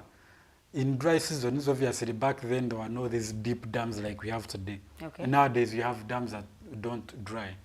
Probably water will go down, you'll probably need like a generator to pump it, but there will be water anyway. But back then, you have to move a very long distance. Okugenda munywe center amazi mukomeo. So those are some of the things. But for ours, we were coming back. For these ones, back then, they would just be moving. You relocate to here, then another time, then another time. So their campaign, he said, was against that. And obviously, that used to keep people in poverty, because then it was mostly about the numbers. People only wanted to have thousands of cows and all that. So he was talking about poverty in that line. The speech was mostly about poverty, obviously, even if it was about women yesterday. It was poverty, how they wanted to bring people out of that. And then he gave a history of how they introduced the dairy sort of sector in the 1989 thereabout. And back then he said about, I think people were saying about 200 million liters per year of milk. But now they sell about 3.8 billion every single year.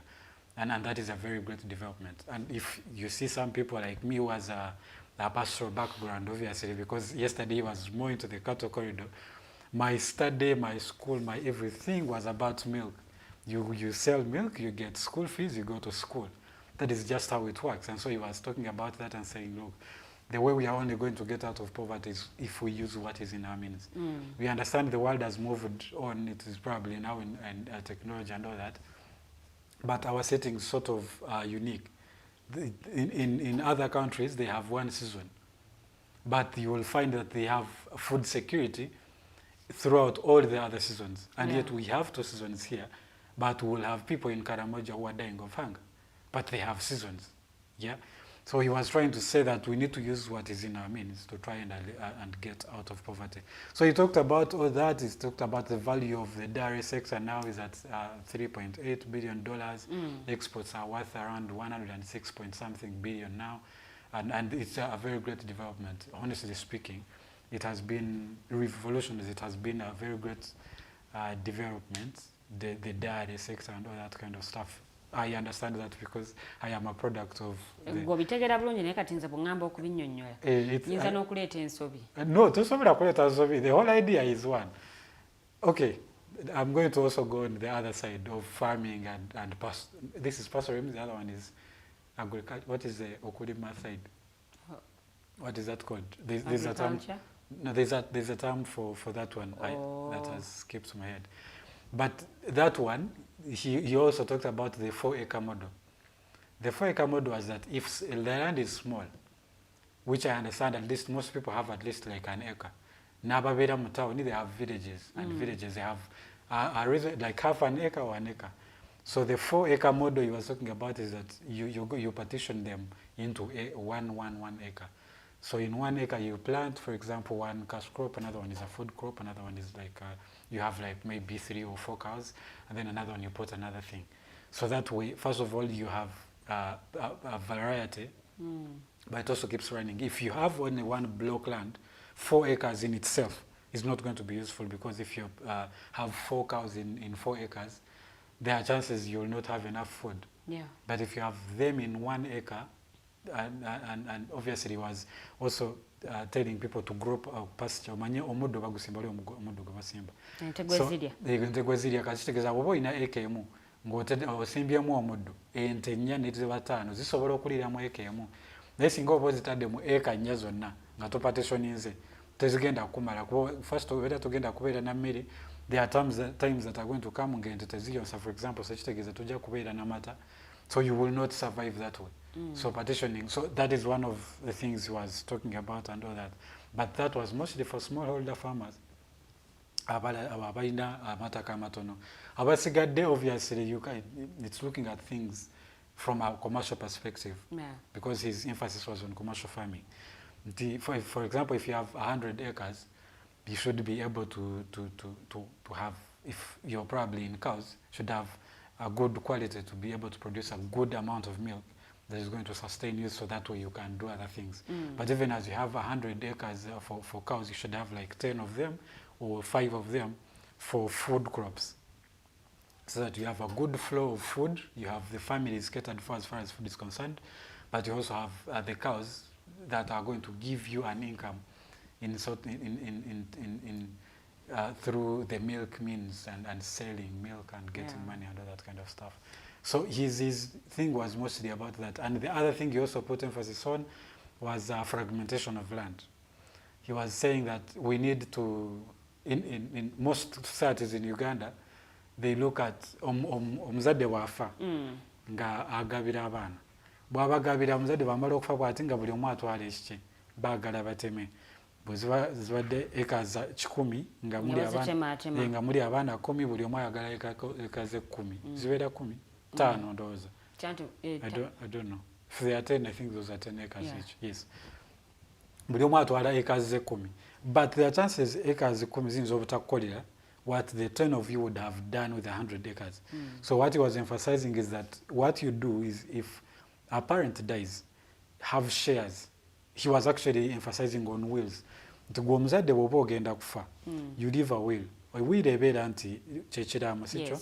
Ekiraamo ne kigamba nti bintu byange, properties zange bwe ziti, mwana wange gundi ayina percentage. He was emphasizing percentage. Ayina percentage which in form of shares. Ayina nga bwe mubeera ne company nga mulinamu shares into ayina 10%, oli ayina 50, oli ayina 20, omu ayina 5. Nagamba nti bw'oba oleka ekiraamo, abaana balekere mu shares. That way bw'ofa, they can still use the land collectively and earn from it generally. Nti oli bw'abeera ayina shares 5 oba 2 oba 10, they will still keep the land intact, grow probably something collectively, and then share profits. Roger, njagala kwawukanako naawe ku nsonga eyo. Ekiriwo saawa zino nti omuntu bw'afa, actually abaana abasinga bw'akula nga alaba muzadde we alinamu kasente, abanga alindirira olunaku lw'anaava mu bulamu bwensi. Nti oli abeerawo ng'alindiridde omuzadde waafiira bw'ati, nze omutemwa gwange ngulina. Actually omuzadde aba akyalina mulamu, ng'omwana atandika okumanya, okay, bino bye byobugagga bye ngenda okufuna, taata kuttako ogiro mpaako kino. Taata kuttako ogiro nsaliraako ekibanja kyeno bampaako, like nze mpa omugabo gwange. Gw'otwala otya omugabo? These are my properties. Kati that is the problem. Nti abantu abasinga kati n'okukola, oli okukola takiteekamu nnyo maanyi because akimanya alina by'anaasikira. Gwe towuliddeko abantu abeeyagala ne babalaata nti nze ngenda kusikira ebyobugagga bya taata wange ng'avudde mu bulamu bw'ensi. And this is more mu baana abalenzi, because abaana abawala ebiseera ebisinga babeera bagamba nti mwe mugenda fumbirwa, like mufune ekike. Your share is on the other side. Your share is the other side. So ne watata tolina na bingi nnyo byolina kubala.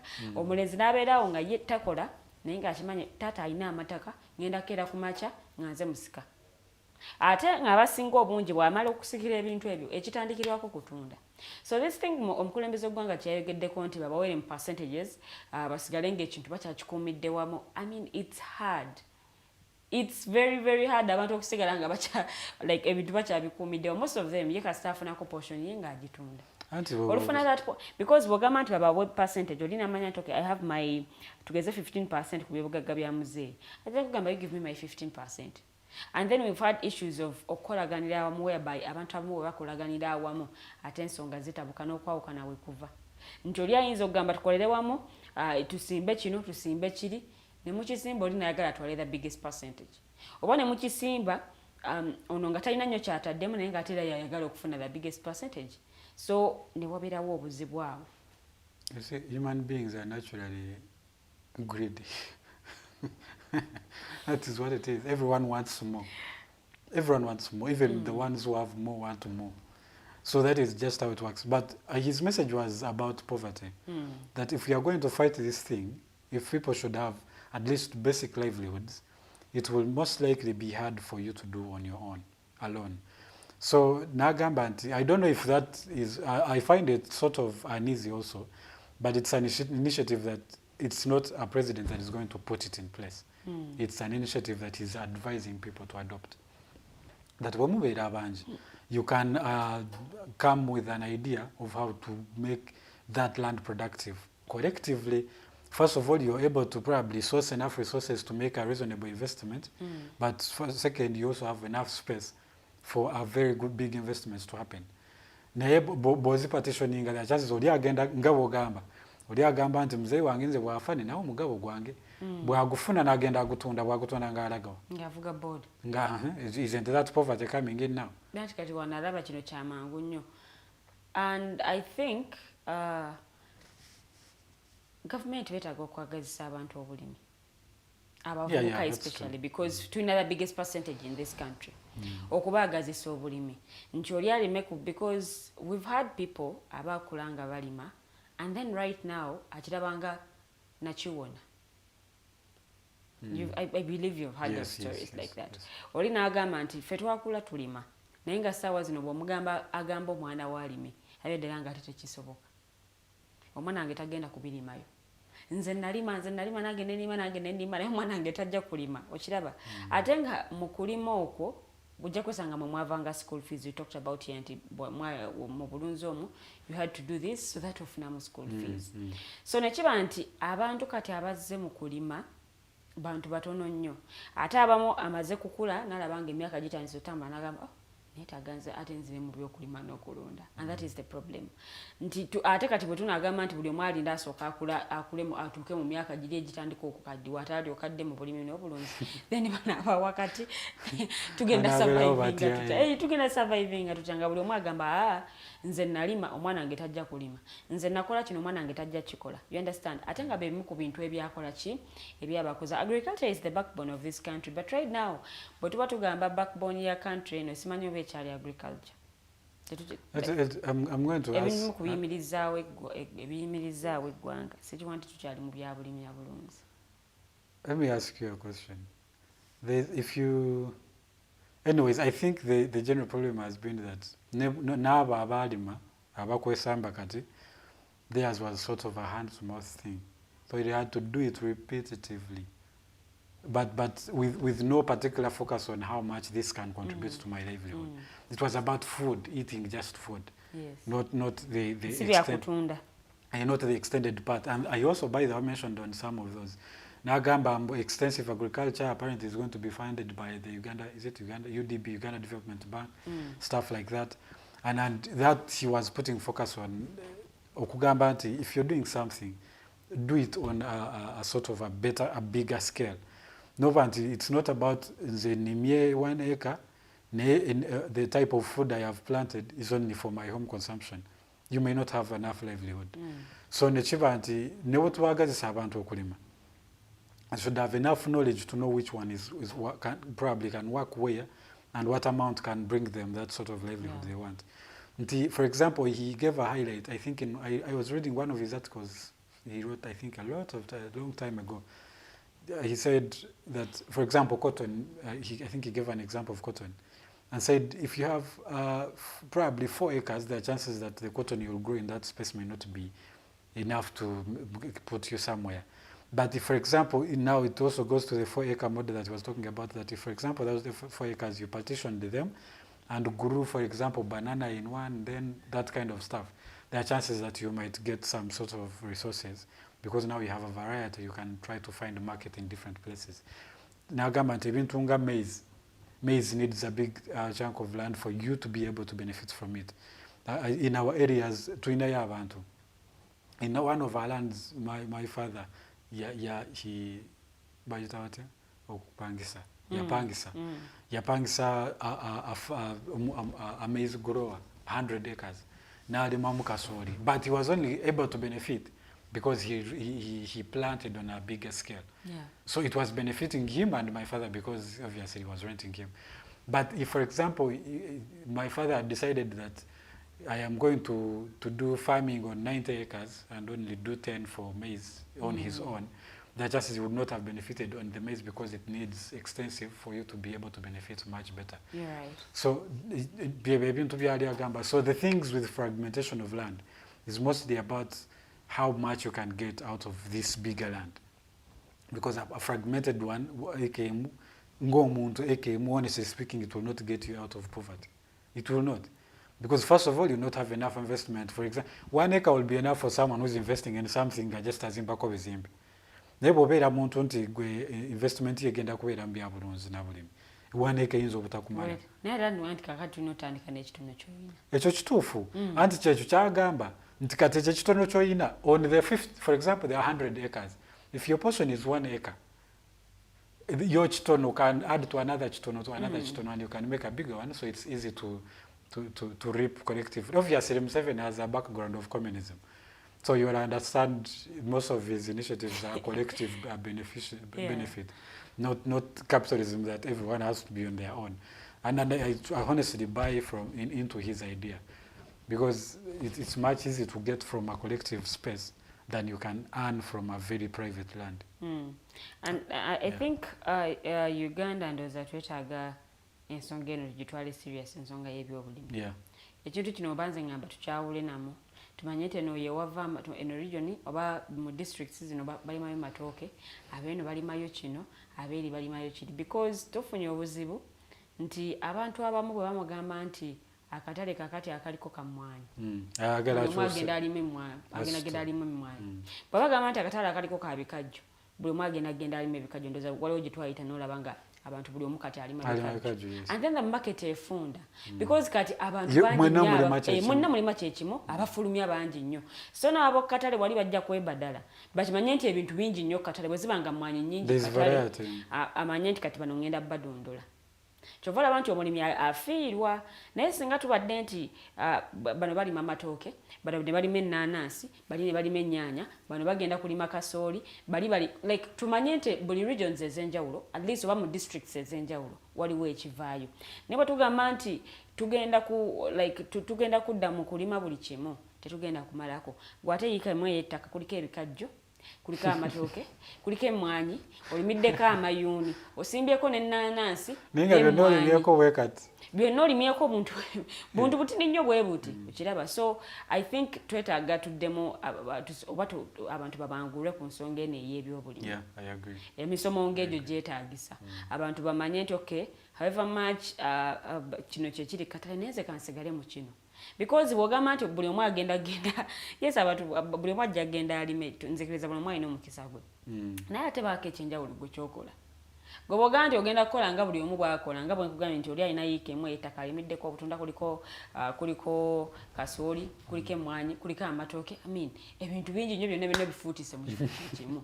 Oyinza n'obutafuna results nnungi, okiraba. Kino kiyinza okuba nga kyekiviiriddeko kiri obutakula, kino ne kiviirako kiri okufuna ebyuka. So like that ne tumanya nti bano bafulumya kino, bano bafulumya mata, bano ne bafulumya kino, so that tufuna akatale nga n'omulimi afuna mu kyalima.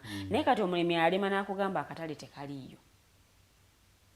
Olw'ensonga nti kati because waliwo sizoni y'ennyaanya ng'ennyaanya nnyingi, ng'olaba ddala ennyaanya kidomoole bakuwa akataasa bwe kati ka 200, abamu bazisuula na busuuzi, n'otuuka sizoni bakuwa kati ebijanjaalo bingi, olw'ensonga nti buli omu yalima, abantu abasinga balima ebijanjaalo. Naye kyalibadde nti at least bano bwe balima ebijanjaalo bali balime kasooli, bali baleeta amatooke, bano baleeta amata, like eggwanga litambule bwetyo. Naye kakati tetulina na byagi gye batereka emmere, like granaries tetubirina. Because kakati singa twali tulina ebyagi abantu b'Ekaramoja balifudde enjala. Tetulina byagi. But now you see okusobola okustoring emmere. Yeah, that is more on the side of the government to apportion those things. Because I'll tell you, there are chances, the dairy sector is, I cannot say that it is booming per se, but it has some sort of market because how many people drink milk. But a good thing is, the reason also that happened is because there are particular areas that do that. No milk is, most of it is coming probably from the west. So the rest of the regions are the market for that milk. So it becomes easy for someone to benefit from the milk, the dairy sector. Now, in terms of coming as a Frisian, you're selling probably like 50 liters of milk. There is going to be market. And obviously, if there is much demand, the amount is also more. Yeah. So I'm not saying it is very booming, but it has kept it going and people have sort of benefited from it. Even if you see the people from the West, there are chances that their livelihoods will not be as worse as probably someone from the North. Yeah. Because at least there's something that keeps them, that is only known for them, and there's enough market for them to go around. So I agree with you that if there were regions that are doing particular things, not everyone doing it, there would be enough market. We were here, I think I've mentioned it also before, with Honorable Chiza, and she was giving us a case study of some country, is it Israel? I think it's in Israel, where they have some sort of system that a particular region is specialized in a particular issue. For example, if it's technology, omanya ngabo uli US Silicon Valley, omanya nti waneno probably Central Uganda is for technology generally, and it will specialize in that. Yeah. The West probably will be in milk, the East will be in maybe sugarcane and that kind of stuff. And in and another side does. So Boberanga or in other regions, there's enough market at home first, and then you can also have enough to export. But I also feel like it also becomes easy to control the standard of production. I was in some meeting about the standard of coffee some time back. And when they are doing a follow-up, we are likely to meet again. But the discussion was that the reason why coffee has gone down is because everyone is growing, and is growing very small quantity and with a very substandard production. So that way, first of all, there's not going to be market because buli omwa ina kwako.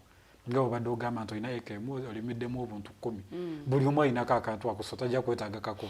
Akakaja kuba sobolo kali.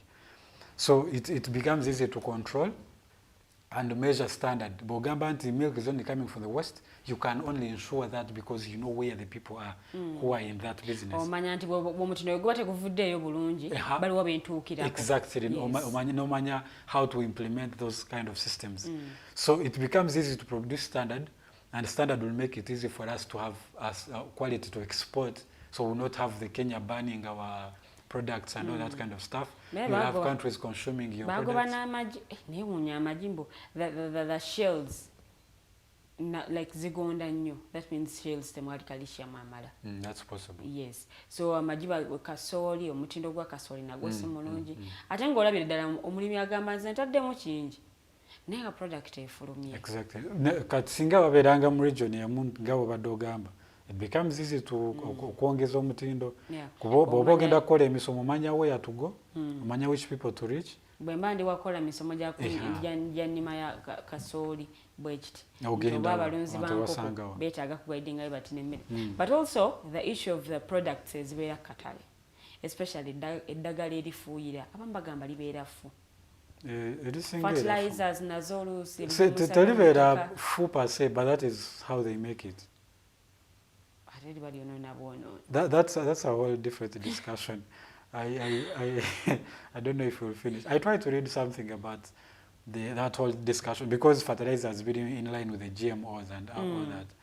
And GMO is really not even about people producing more. It's about killing the natural flow of production.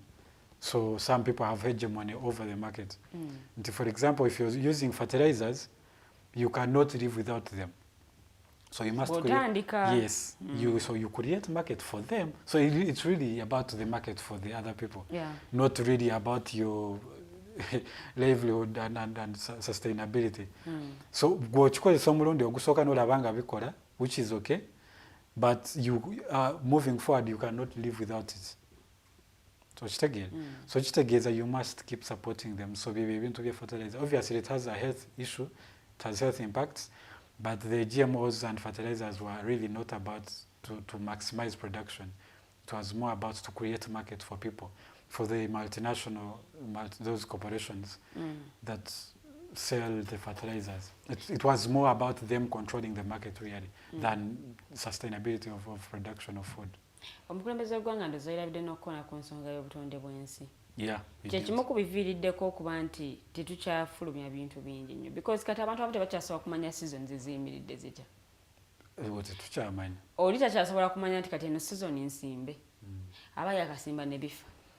Because wano kati March watandikidde enkuba ebadde etonnya enkuba ebadde etonnya for some people they thought season y'enkuba erabika omusana ogwase week eno kuva kuva lwa mukaaga okutuuka olwaleero tewalabika yadde na hope ya nkuba nti eyinza okubaako weeva so ebintu ebyo like be affectinga nnyo abalimi nti oli takyamanya season egenze etya because I remember my granny told me yalima yiika 2 nga za nnyaanya so bwazirima bwati I think oba ennyaanya tezeetaga mazzi mangi oba tezeetaga mazzi mangi anyway simanyi n'agamba like ennyaanya zifiiriddemu I think ndoza yalimanga enkuba etonnya so ndoza bwe zaali zitandika okula omusana ate negujja enkuba nebula so nezifa imagine yiika 2 ataddemu buli kimu n'alimako ebijanjaalo enkuba ng'etonnya buli lunaku ebijanjaalo nga bivunda buvunzi so you can imagine nti seasons oluusi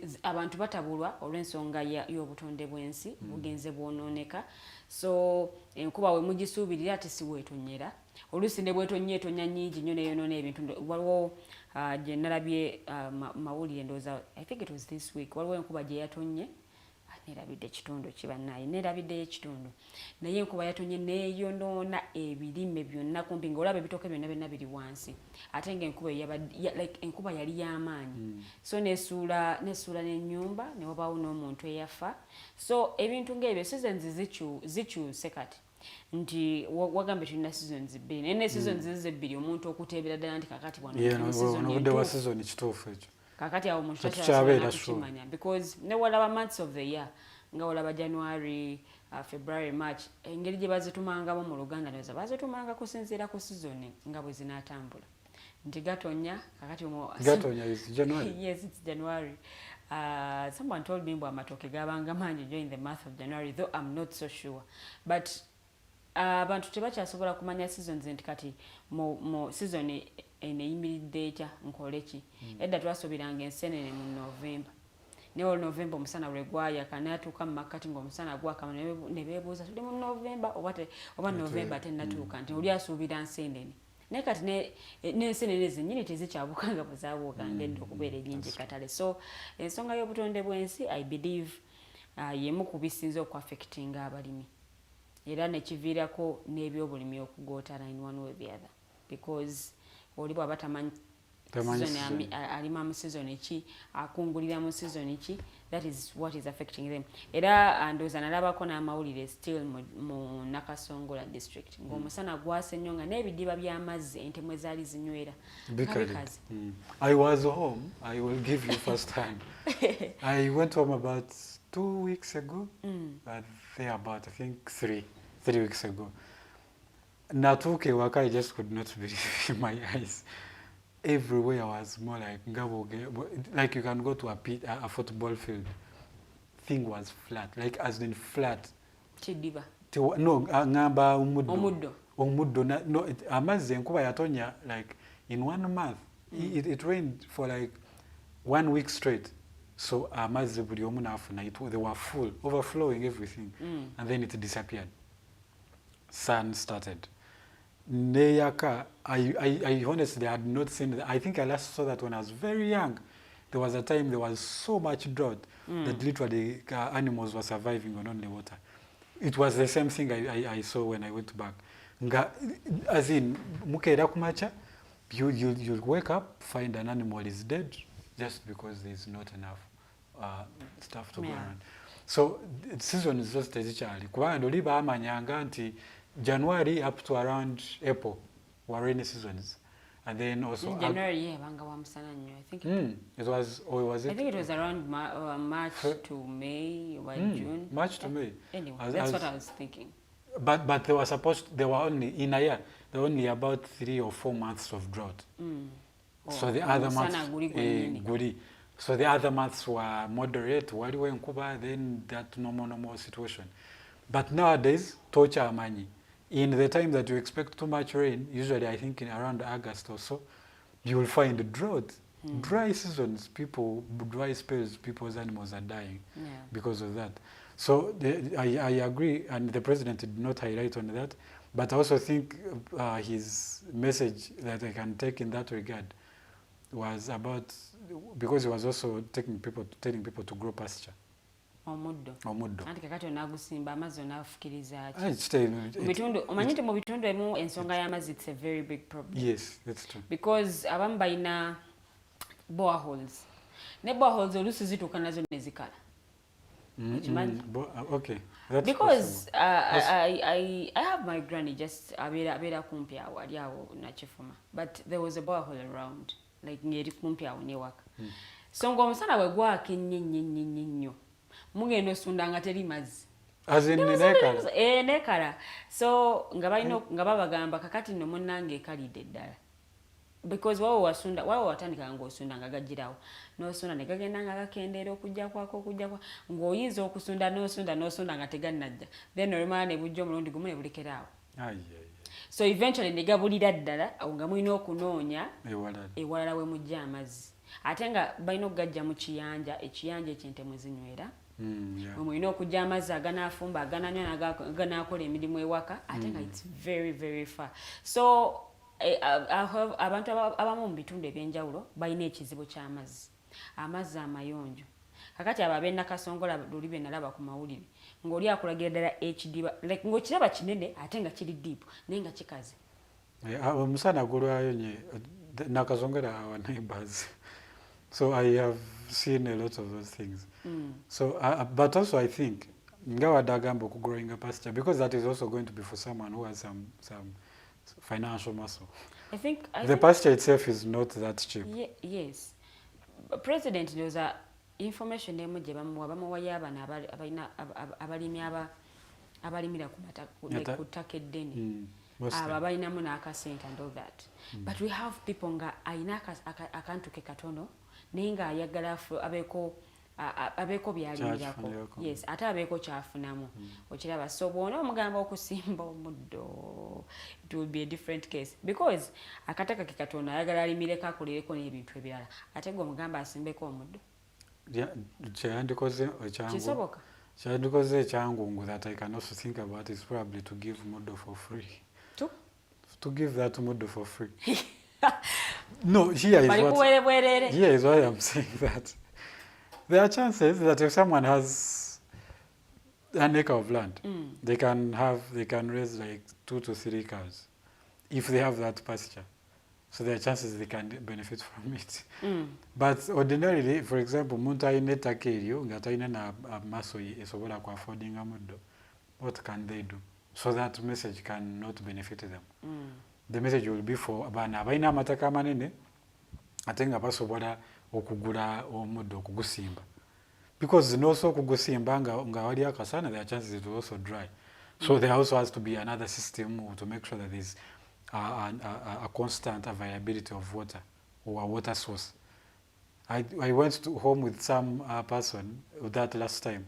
I went home with someone who is not from the cattle issue background.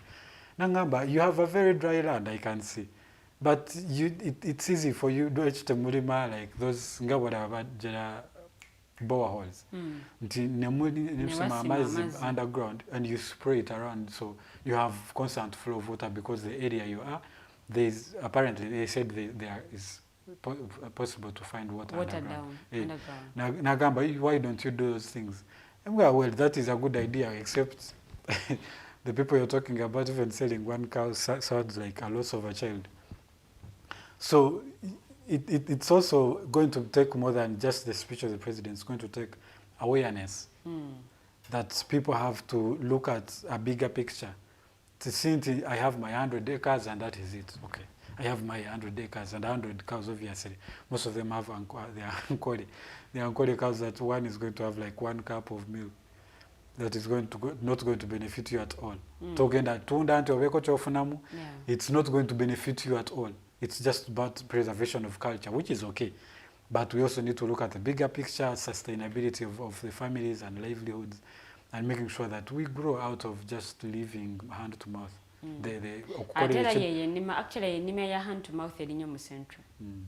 Yeah, that's true. Mu central wano oli balima mmere ya leero. Kaalimako kaalyako temuli nnyo byasimanya ngenda kutundako side eno ngenda kutundako side eri so ali majestic mu mwaka kaka and I believe the president afubye nnyo okwogera ku nsonga eno ey'ebyobulimi because there were speeches nalinga mpulirizaako sometime back ng'olabye ddala ensonga eno ey'ebyobulimi n'obulunzi agyogerako nnyo but abantu information eyo beetaaga okubiteeka however much omukulembeze abyogerako biremekoma wano because oluusi abyogerako abantu abo nga tebitegeera jjukira speech yo oluusi ebeera mu luzungu actually ebeera mu luzungu not always most times ebeera mu luzungu but then we have people abatabimanyi ebyo nga yeetaaga awulirize omukulembeze wabyogere mu lulimi lw'ategeera so that amanya nti omukulembeze atugambe tukole bwe tuti ne bwe tuti abantu abasinga kati wano mu central nga bwe nkugambye balima mmere ya leero abamu n'ebintu ebimu tebabimanyi okiraba yajja kugenda bugenzi afune ettaka lyatandikirewo okulima byasanze ye byateekako nga tali guided bulungi okiraba ate n'abantu abamu abatali in the central bokawuka mu bifo ebyenjawulo oba mu bitundu by'eggwanga ebyenjawulo yakera ku makya alinawo akataka ke naganjagala alimako kino naye nga tafunye guidance emala nti abantu because I've heard nga bagamba nti waliwo ettaka erimu nga lyetaaga kulimirako naye kakati gwe n'okwata ebintu nga tebigenda ku ttaka lino n'obiteekako obviously bigenda kufa ne bifiirawo okiraba nomala newe Bana nasimba ebintu byange ne bifa naye nga tofunye guidance emala ku ttaka lyo ly'olina ttaka kikaaki balimirako ki balina kola some sort of soil samples but that is also not something that people themselves can do now that is a part of the government that gyodogamba ate n'abamu abantu abamu nti ebikajjo byonoona ettaka that's what I heard I think so I heard mbu bw'olima ebikajjo then bw'obijjako oba ettaka lina kumala something like that. It's the same with maize also, by the way. Oh. When you overgrow it in one place, it sort of becomes unproductive. It might take just a bit of time for you to grow another thing. Okay. Yeah. So that means season eno simba kino. Season eno or you skip like one and then do again that kind of stuff. Yeah. So I think government eyongeremu kumaani. Yeah, I think I agree. Baleeta zino government programs parish development model ne baleeta ki? Emyoga, wealth creation. But ensonga enkulu gye basinga okukulembeza kwe kuba nti baagala kutumbula bya bulimi. But it never happens. I don't understand why. No, I think our problem is on priority generally. Our problem is we like to speak about things, and honestly, we even know which one we are supposed to be doing, but we seem to say one thing and do the other, or not to do at all. Because honestly speaking, if the government had really invested in agriculture, we would not have these things going around. Because ekirungi ekiri mu Uganda nti most people have villages, okimanyi? Even ababeera mu central, ababeera in urban centers, most of them come from somewhere that there's at least an acre of land. Most people, not all of them, yes. But most of them. So if there was intentional emphasis on making agriculture work for people, it would be very much easy, because literally 80% of the people are from that background at least. Either baalimako nga bato oba baalondako. They have been in that. One of them, they have been there. So it's easy really to have people participate in this thing if there was really intentional efforts. So I think it's more about the government itself being intentional about they preach and not just speaking about it. I understand the president speaks, but I think he also needs to take an extra step to force the hands of these institutions that are supposed to implement those programs to be able to come through with that. Kubanga okukyogerako ngacho does not make any sense. Never kutugamba mass civic awareness. We'll go tell people, look, you need to do this and that, but if they probably do not have incentives or they do not have some enablers that only the government can provide, it will be useless. So I think it's also going to take more than just the speaking, that we come here and speak to the cameras and all that, but that the government is intentional and it is doing something about it. And again, deep down, they teach them things will happen. Now, like I'll tell you, the last time the things I was telling you about coffee, they were at this hotel, golf course. The next one is going to be at Serena. So you can, how many people really can get there? The people who are going to come there are the people who have been in these spaces who know these things. Exactly. When does this go down to the people? In the Gogamba, you're preaching to the transformed. Why are you not taking it down to the people? So I think it's going to take more than that to be able to go down. It is one thing to speak about these things, but you have to involve the people that you're also working for, in my opinion.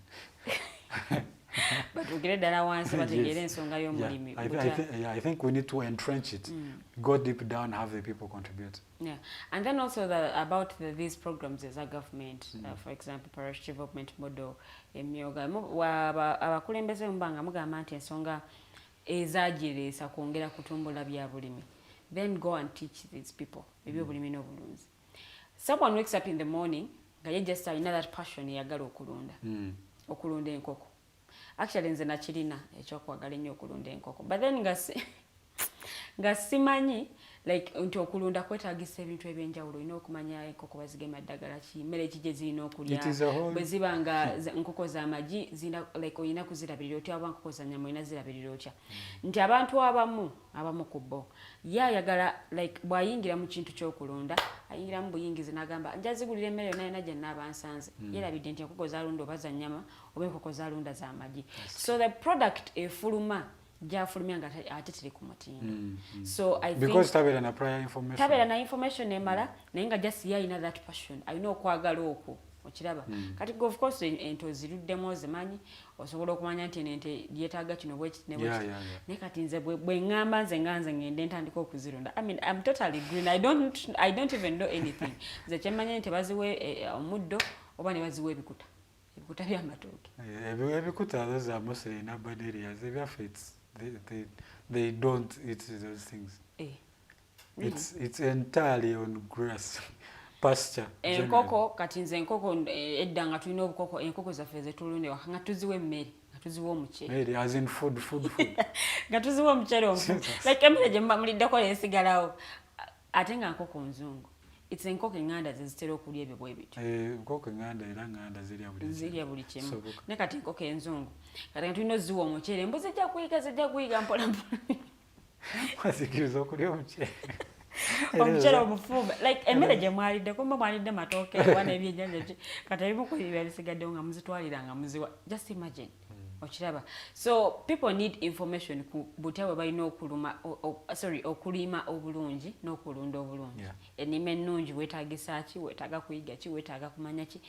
Ennunda ennungi olina okumanya like kyolunda kika ki, kiina kulya mmere. Ekibeerawo kitya. Ku katale akatale gye kali katya bw'obanga omaliriza okola. Because zijjukira during the COVID-19 pandemic amagi gakibbeeyi trene tukoba ku 15,000 ninga buli abagatambuza bakugamba jangu olaba omulimi bwafiirwa.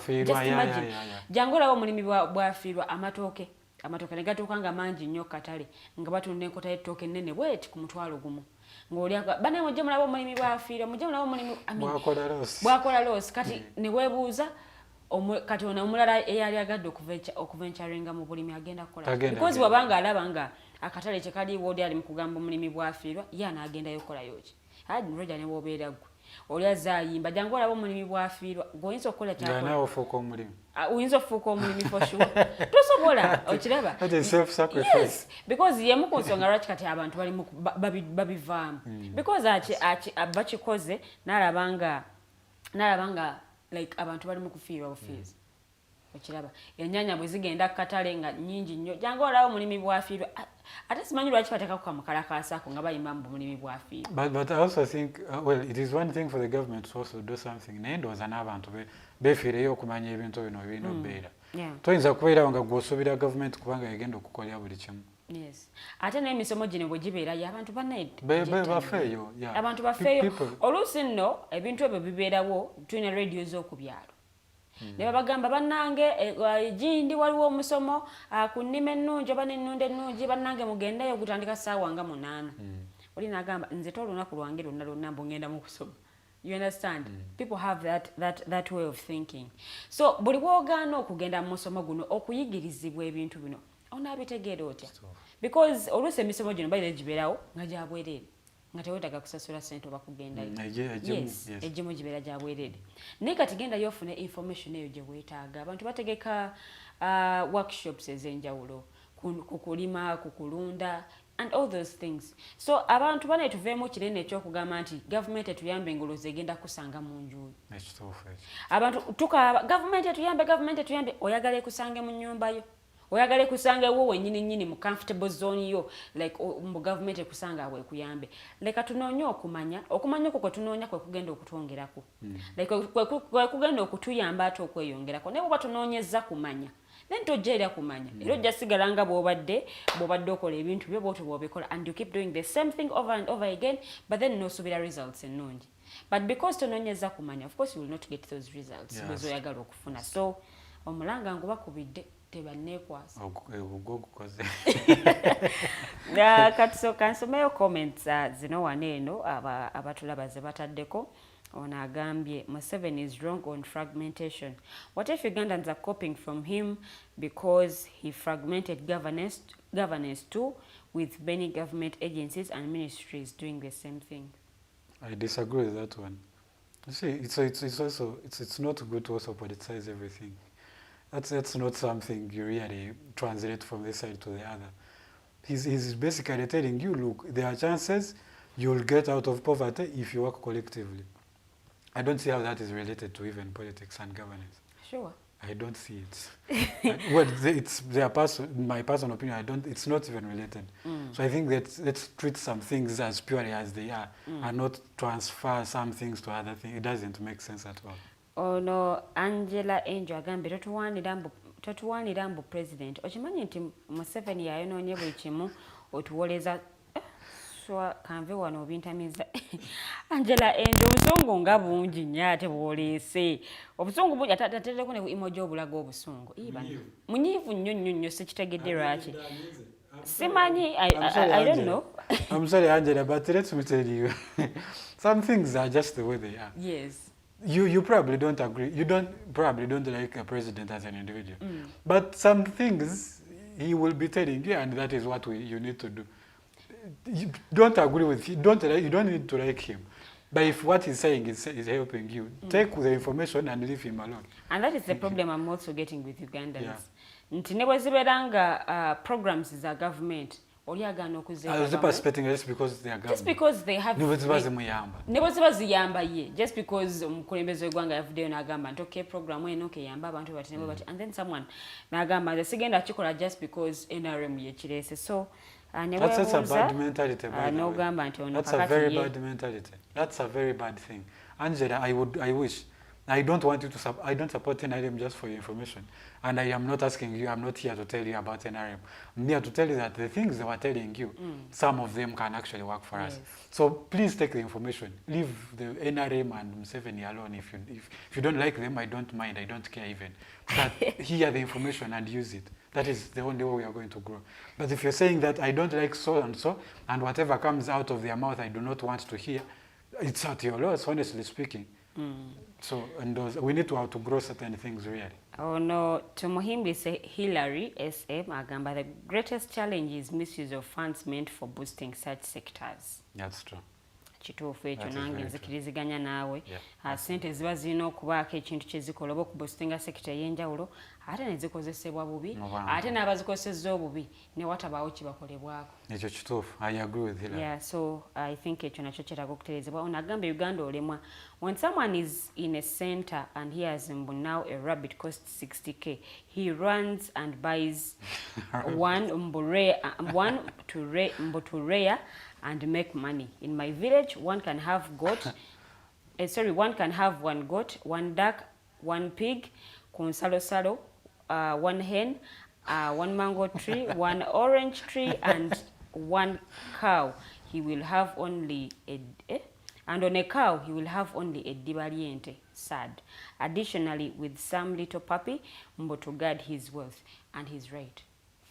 Oli abeera nga bwakinyonnyodde n'ettaka lye bulungi nnyo ayinako akamyu kamu ayinako enkoko 10 ayinako ente emu ayinako embuzi 3 nnyingi nnyo embuzi 2 ziri ali ku lusalosalo ate mugumu nnyo nti mulunzi ate no munaira neera abeera mulunzi kale abeera, but that does not benefit them at all. If anything, that is aina akamyu kamu atayagala kazaale nnyo. If anything, that is more or less actually. Kazaale bungi bwe kamala okuzaala atandikire ku obwo okulunda. Abo bagenda okufuuwa. You guys, let me tell you, focus on one thing. Stop jumping from one thing to another. Focus on one thing. If your thing is a canoe, please rear in 1 acre, rear 100 from you. You will get more money. Nalabako omuntu yali alunda emmese. I have not seen that one. But at least they focused on the message. Enzungu, obaze enzungu, obaze enjeru. Gaze no musenero ze yagula. Ezimile no munana. Zezo yo ze ali alima. Alunda. Rogers, simanyo bazize obukadde omunana. Benga like agamba azirunda just because abana abamu abasoma bagalo zetwala abasikoleko experiments and all that. So abantu abasinga balunda ebintu byera so they do. I want there's like a farm in Entebbe here who wants to oyo mukazi has 1 acre. But on 1 acre but at least for her she used the information technology. She has an equipment a omudo. So muda she grows grass in a container, pasture in a container. Aina a part that has pigs in each yumba. I think she had like 20 or 30 of them. Aina awalient a yumba chente zirira mbiyumba. Aina mwento bada zari sato banya. Aina waka garden katonotono. Aina wana. In 1 acre she had a lot of things. But the good thing was that she had the information. She was doing the like she knew it was informed. It was informed. Yeah. And she reaps so much from it. So much. In 1 acre. Her monthly income is more than someone, an ordinary person who has 100 acres. In 1 acre. So, so the information is really important. If you know how to use it, you can leverage on it and get so much out of it. Okay. Yeah. So even if you have something small, it is also if you can use the information and 1 acre and you grow variety, that is one thing. But also if you cannot do that, focus on one thing and put so much energy on it, invest in it, you will benefit from it.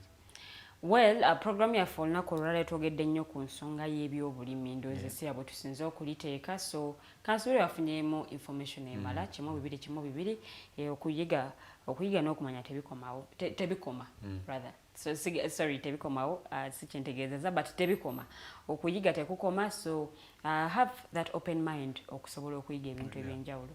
Olunaku olwaleero ensonga zetwogeddeko zibadde ensonga za bulimi na bulunzi, so I believe ofunyemu ekyokuyiga era ndowooza wano tugenda okubanga tuwunzikira. Nze njagala kubeebaza mwenna abatugoberedde, abakomentize, abasharinze, banetweyaziza nnyo tweyanzeege.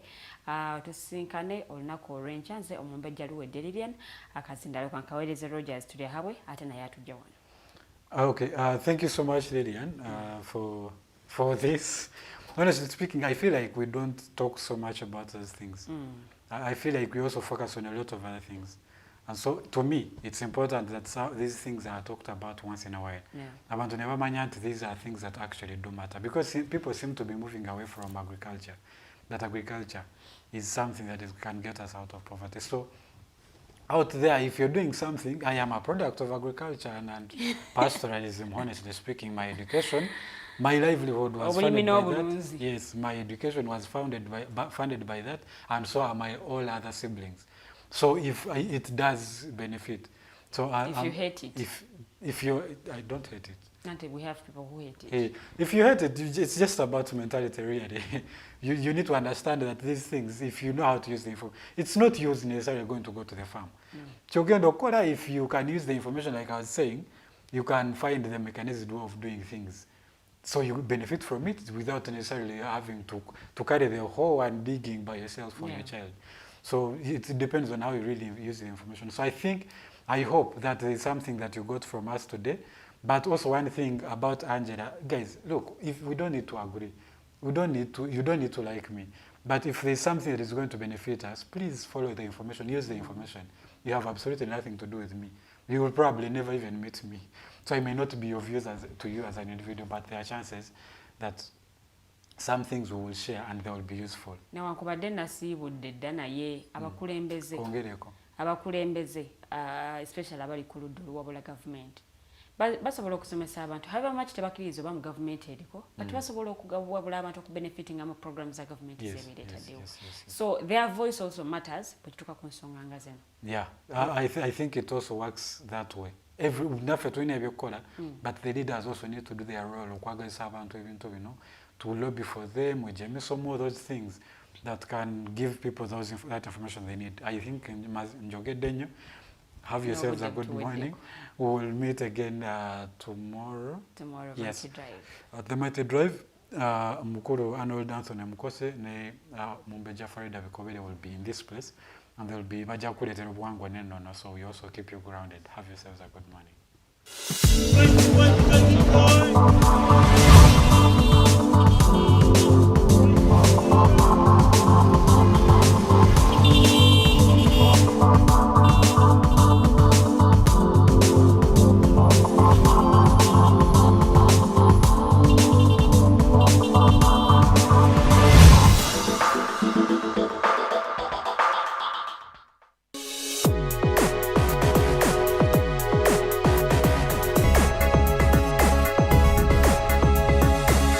The Alternative Digitalk.